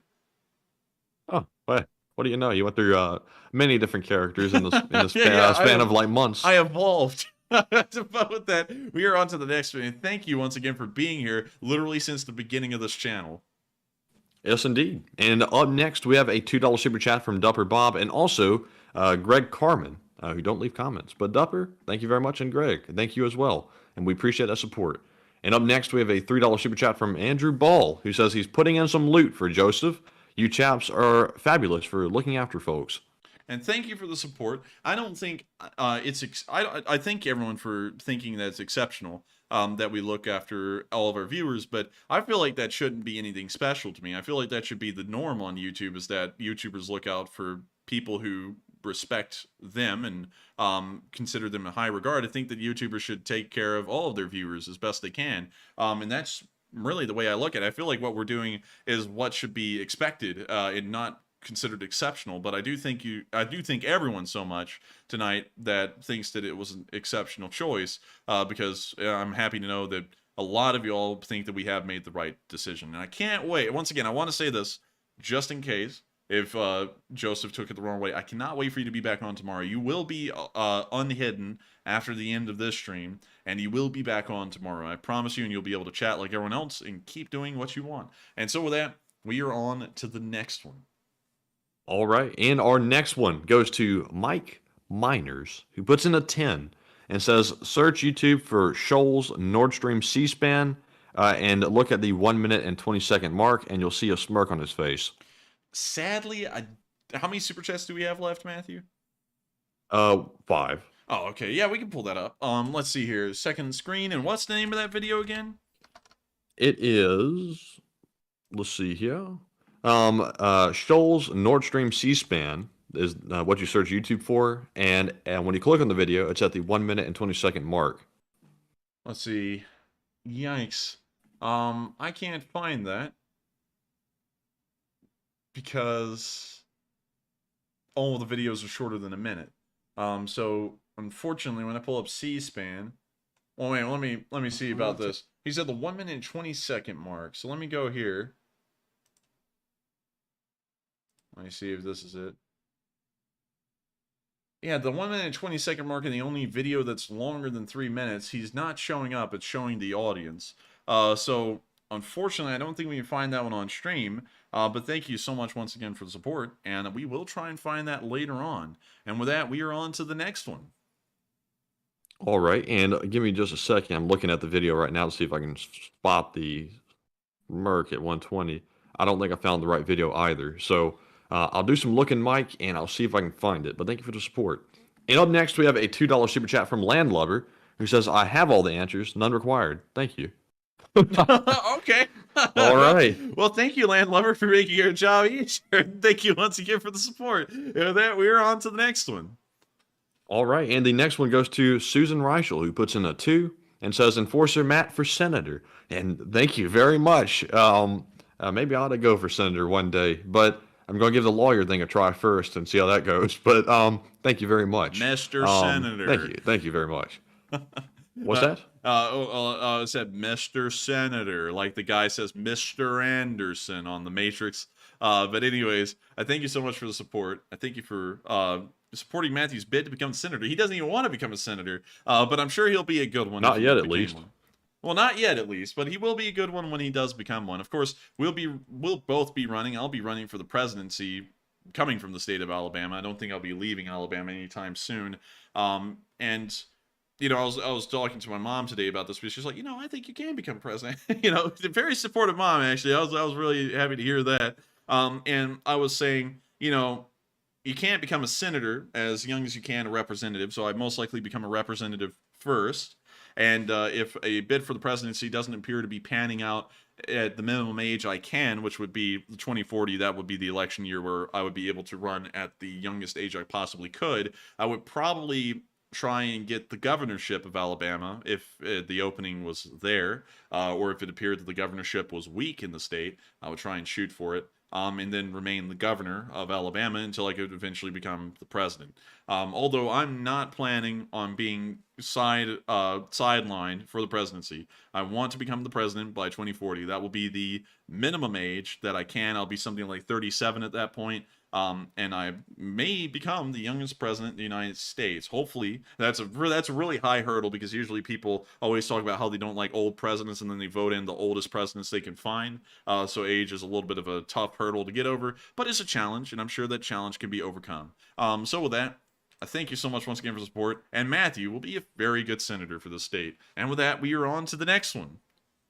All right, and also, Trister once said, quote unquote, about the 5 boys, Mr. Senator. It was a restaurant. It was a restaurant. It was a restaurant. We better watch out. And I had no stake in that restaurant. I had no stake in it either. That was actually all made by a viewer. All 100%. We're putting all the blame on that one viewer that brought that up. We're on to the next one. And yeah, we're not taking any responsibility for that one. All right. So up next, we have a $10 super chat from Steve Jordan, who is acting suspiciously like Duncan VR for some reason. But Steve puts in the moo moo, ba, hiss. Keep up the great work. Woof woof. Oink oink. And thank you for the support. I have a suspicion that might be like Duncan or the relative or something like that, because that's too similar to what he puts in. That's kind of like what I told you, Matthew, about 2 viewers that are from the same city in Texas. I was like, that's wild. They're both from the same city. You know, like, they are different people, though. We know that. But it's kind of like that. But I do thank you for the support on your alternate account, Duncan VR. I'm just kidding. But still, thank you for the support. And thank you for enjoying the job we're doing here. And so with that, we are on to the next one. Thank you so much for the support. All right. And up next, we have a $2 super chat from Philip Fixes, who says, Mooyah Burgers Hall of Dang. Love the Hamburg dog. Mooyah? Huh. Mooyah Burger. I think we have one of those around here. A Mooyah? Yeah, we do. We actually have Mooyahs around here. What's in a Mooyah? I think it's a restaurant, though. I don't think it's like a food. Mooyah Boiga. They're only apparently in Birmingham. So let's see here. Only in Birmingham. It looks like they're not really that big of a chain. Let's look at all of their locations. Oh no, I'm wrong. I was about to say they're not in Alabama, I don't think. Yeah, well, they're in Alabama. They're in Birmingham. Ew, that just looks gross. That's a lettuce burger. Yeah, I don't know about that. That's going to be too much lettuce on that thing. It's not going to taste good. But golly, these do. Golly, mister, these look really good to me. But I might have to try this because I've never had these before. And they look interesting. Also, Hebrew National hot dogs. Hebrew National is like the brand our mother swears by. Like, that's like the brand she gets. Not anymore. Why not? It changed for some reason.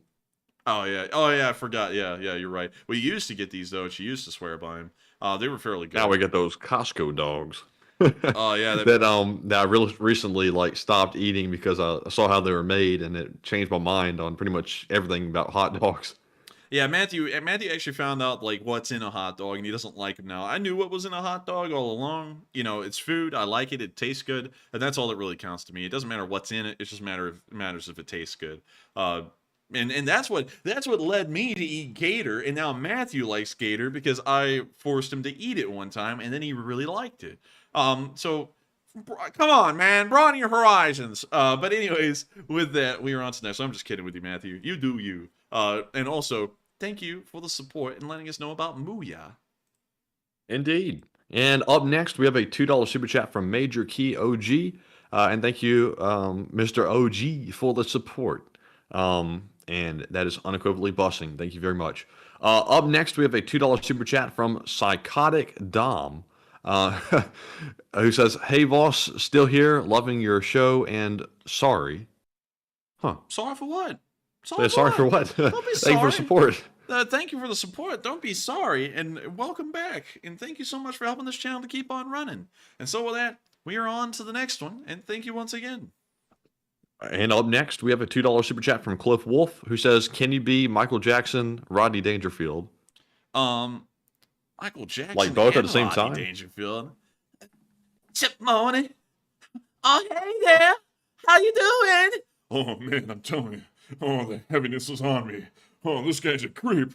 Oh, Shimoni. I don't know. I don't even know what Michael Jackson sounds like. If that sounds like him, I hope that worked. But oh man, I get no respect around here. Oh man, I'm telling you, there's a great heaviness on me every morning. And I go, oh, hi, heaviness. And then it goes, oh, you're gonna get it real good today. Oh yeah. But still, I gotta thank you once again for the support. I hope you enjoyed it. Oh man, I'm not enjoying it. I get no respect around here, I tell you. And thank you so much once again. I hope that's what you're looking for. I don't know what Michael Jackson sounds like, so I hope that sounded like him. And with that, we are on to the next one. And that was our last super chat for now. So thank you all once again for the support. And we're moving on to our live chat questions at somewhat of a reasonable time tonight. It looks like we have our Morse code decoders, Cliff Simonson, JP's RCs, and C. Fay, that said the Morse code. Olan, the Russians are wiping out the crow and wine strategy. What does that mean? I don't know. Is that it? That's not the Morse? Reread it again. And let's see, Morse code traffic. Olan, the Russians are wiping out the crow and wine strategy. No, it was supposed to be Olawd, like spelled Lawd. The Russians are pulling out the old cry and wine strategy. So close. That's the first time I've heard a misinput, but that was very close. But that was the actual Morse code message. But still, I'm going to give it to you. Ding, ding, ding, ding, because not a lot of people even know how to decipher Morse code message or read it at all. So that's actually pretty impressive that you got most of it right, except for like one word. So with that, we are on to the next one. And thank you once again for helping this channel to keep on running. Also, Jonathan said, say, hee hee. And I hope that sounds like Michael Jackson. So with that, we're on to the next one.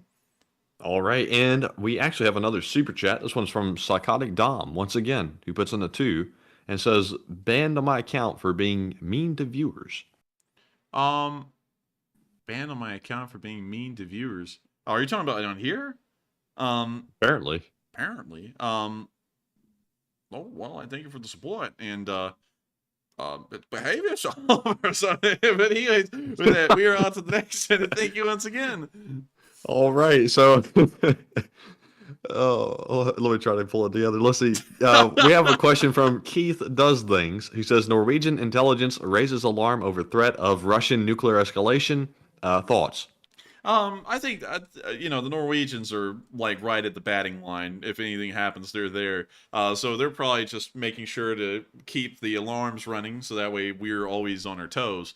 So that's honestly what I think about it. And every time I hear Keith Does Things now, Matthew, I'm gonna be thinking about that Zelensky made out of the beads. Like that thing is so cool. Like that's how I'm gonna remember you now. Keith Does Things out of that Zelensky portrait. That was incredible. And also, responding to your letter that you sent with it, I would highly encourage you to make a YouTube channel making those things out of different people, because that one was absolutely impressive. And if that was your first attempt, your other attempts are going to be even better. And so with that, I hope we addressed your question fairly well, and also thank you once again for what you sent us in the mail. And with that, we are on to the next one.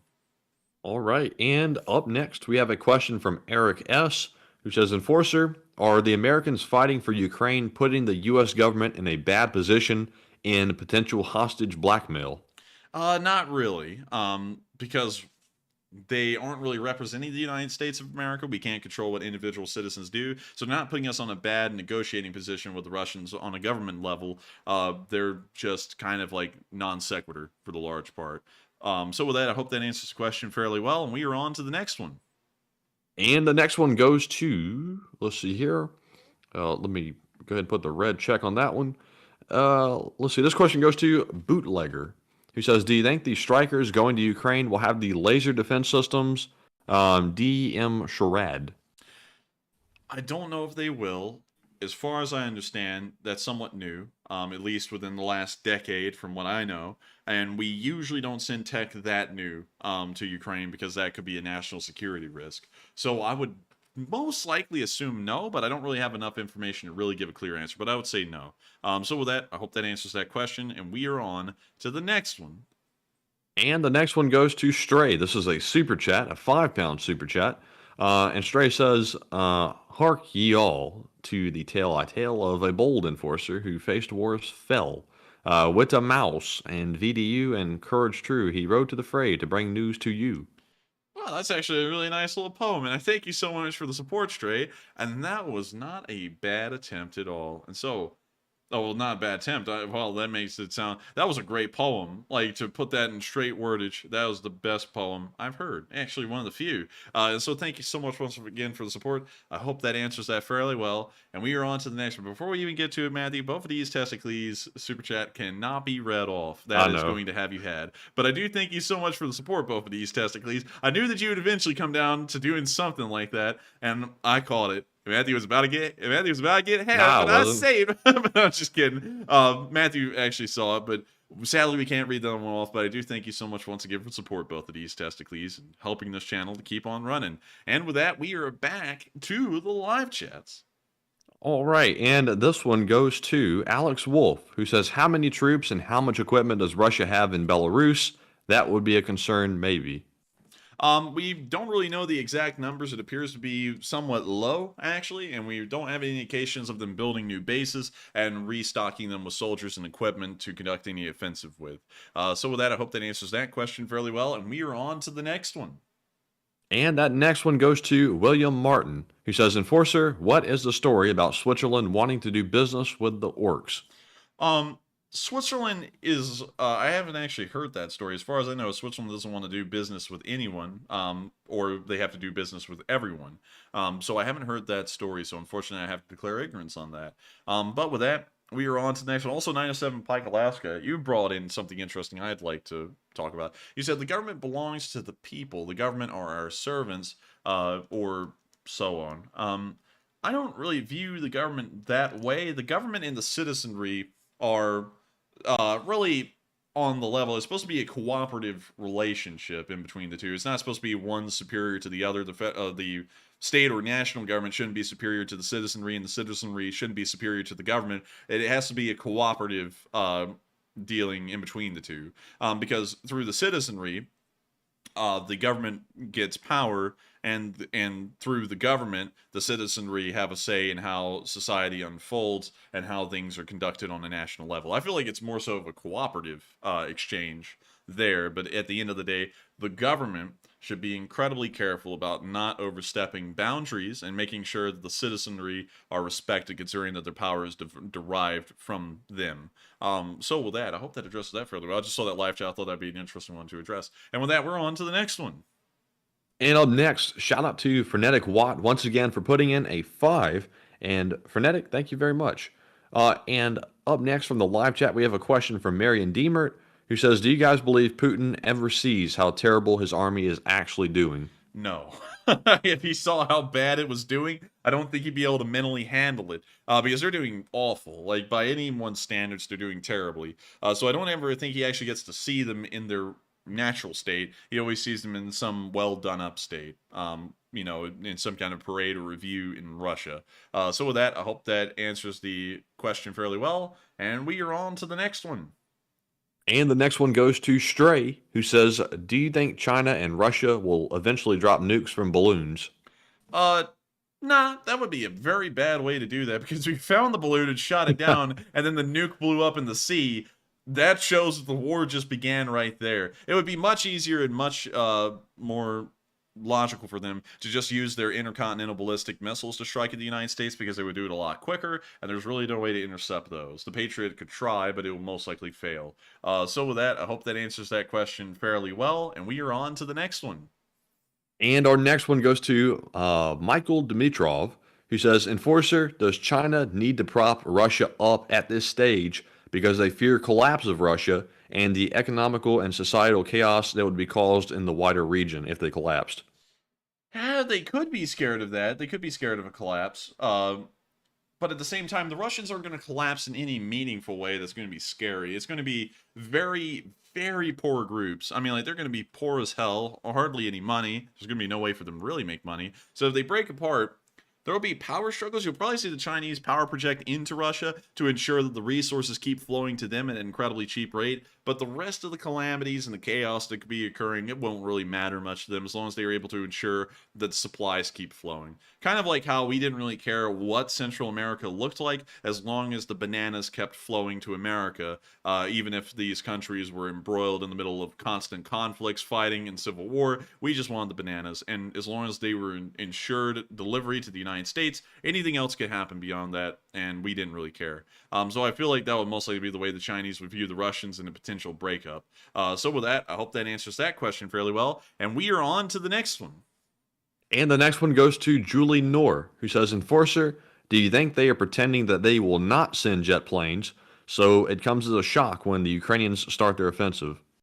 I would say it's not going to be that much of a shock when the Ukrainians start their offensive, because we've already been getting alluded to that an offensive will begin.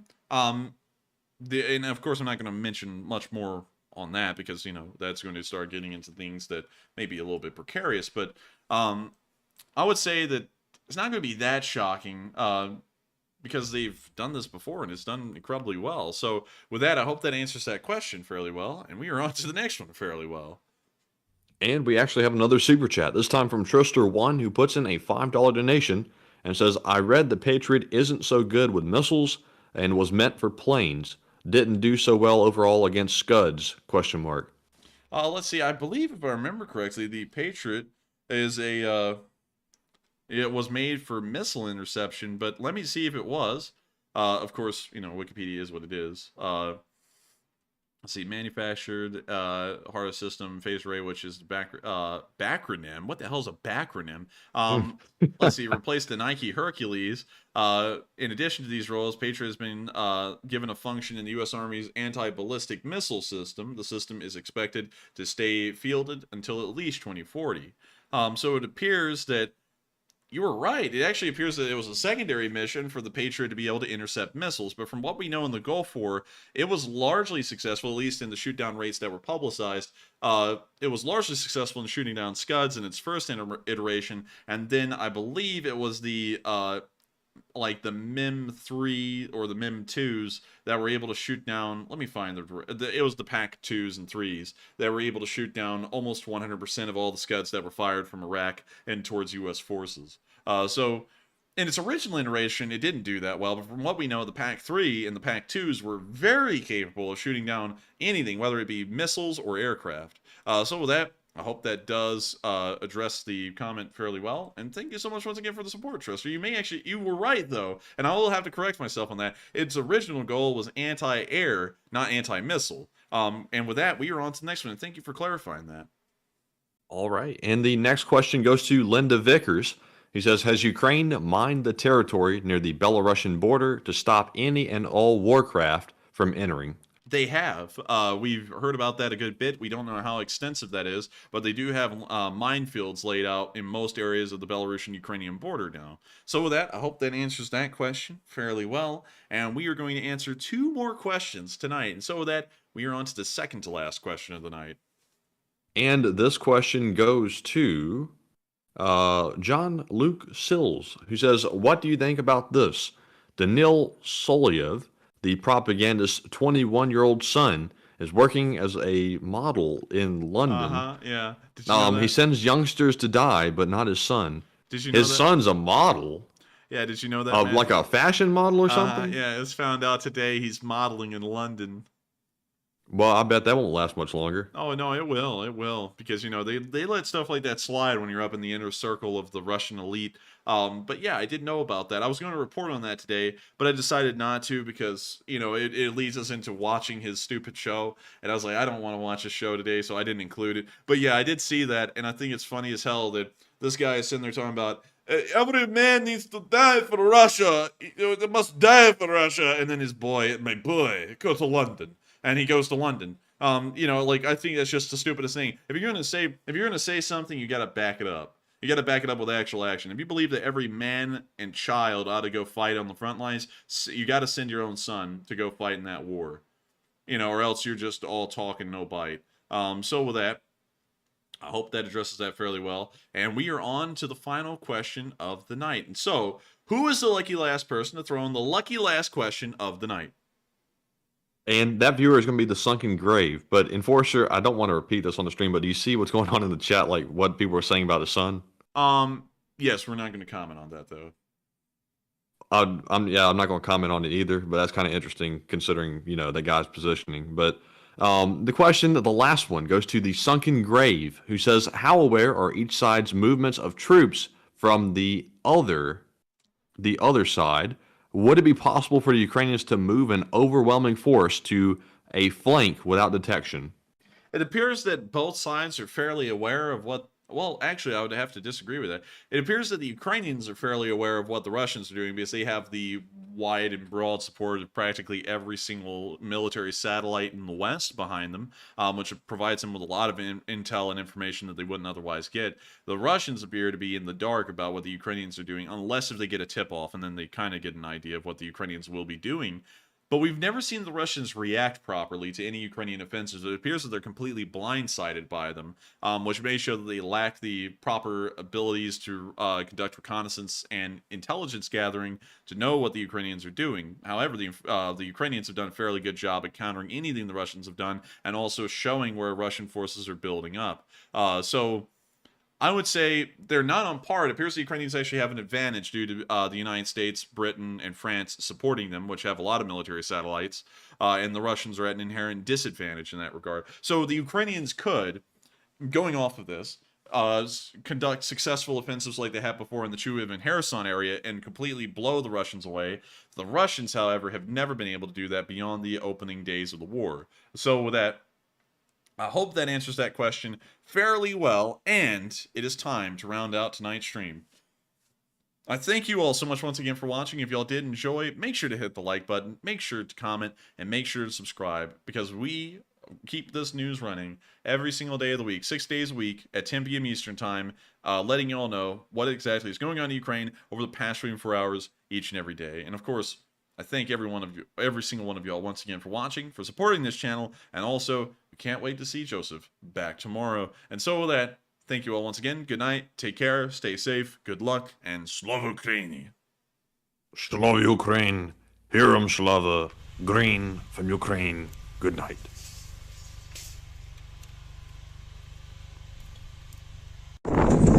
Yes. The Leaf Spring Army sends its regards.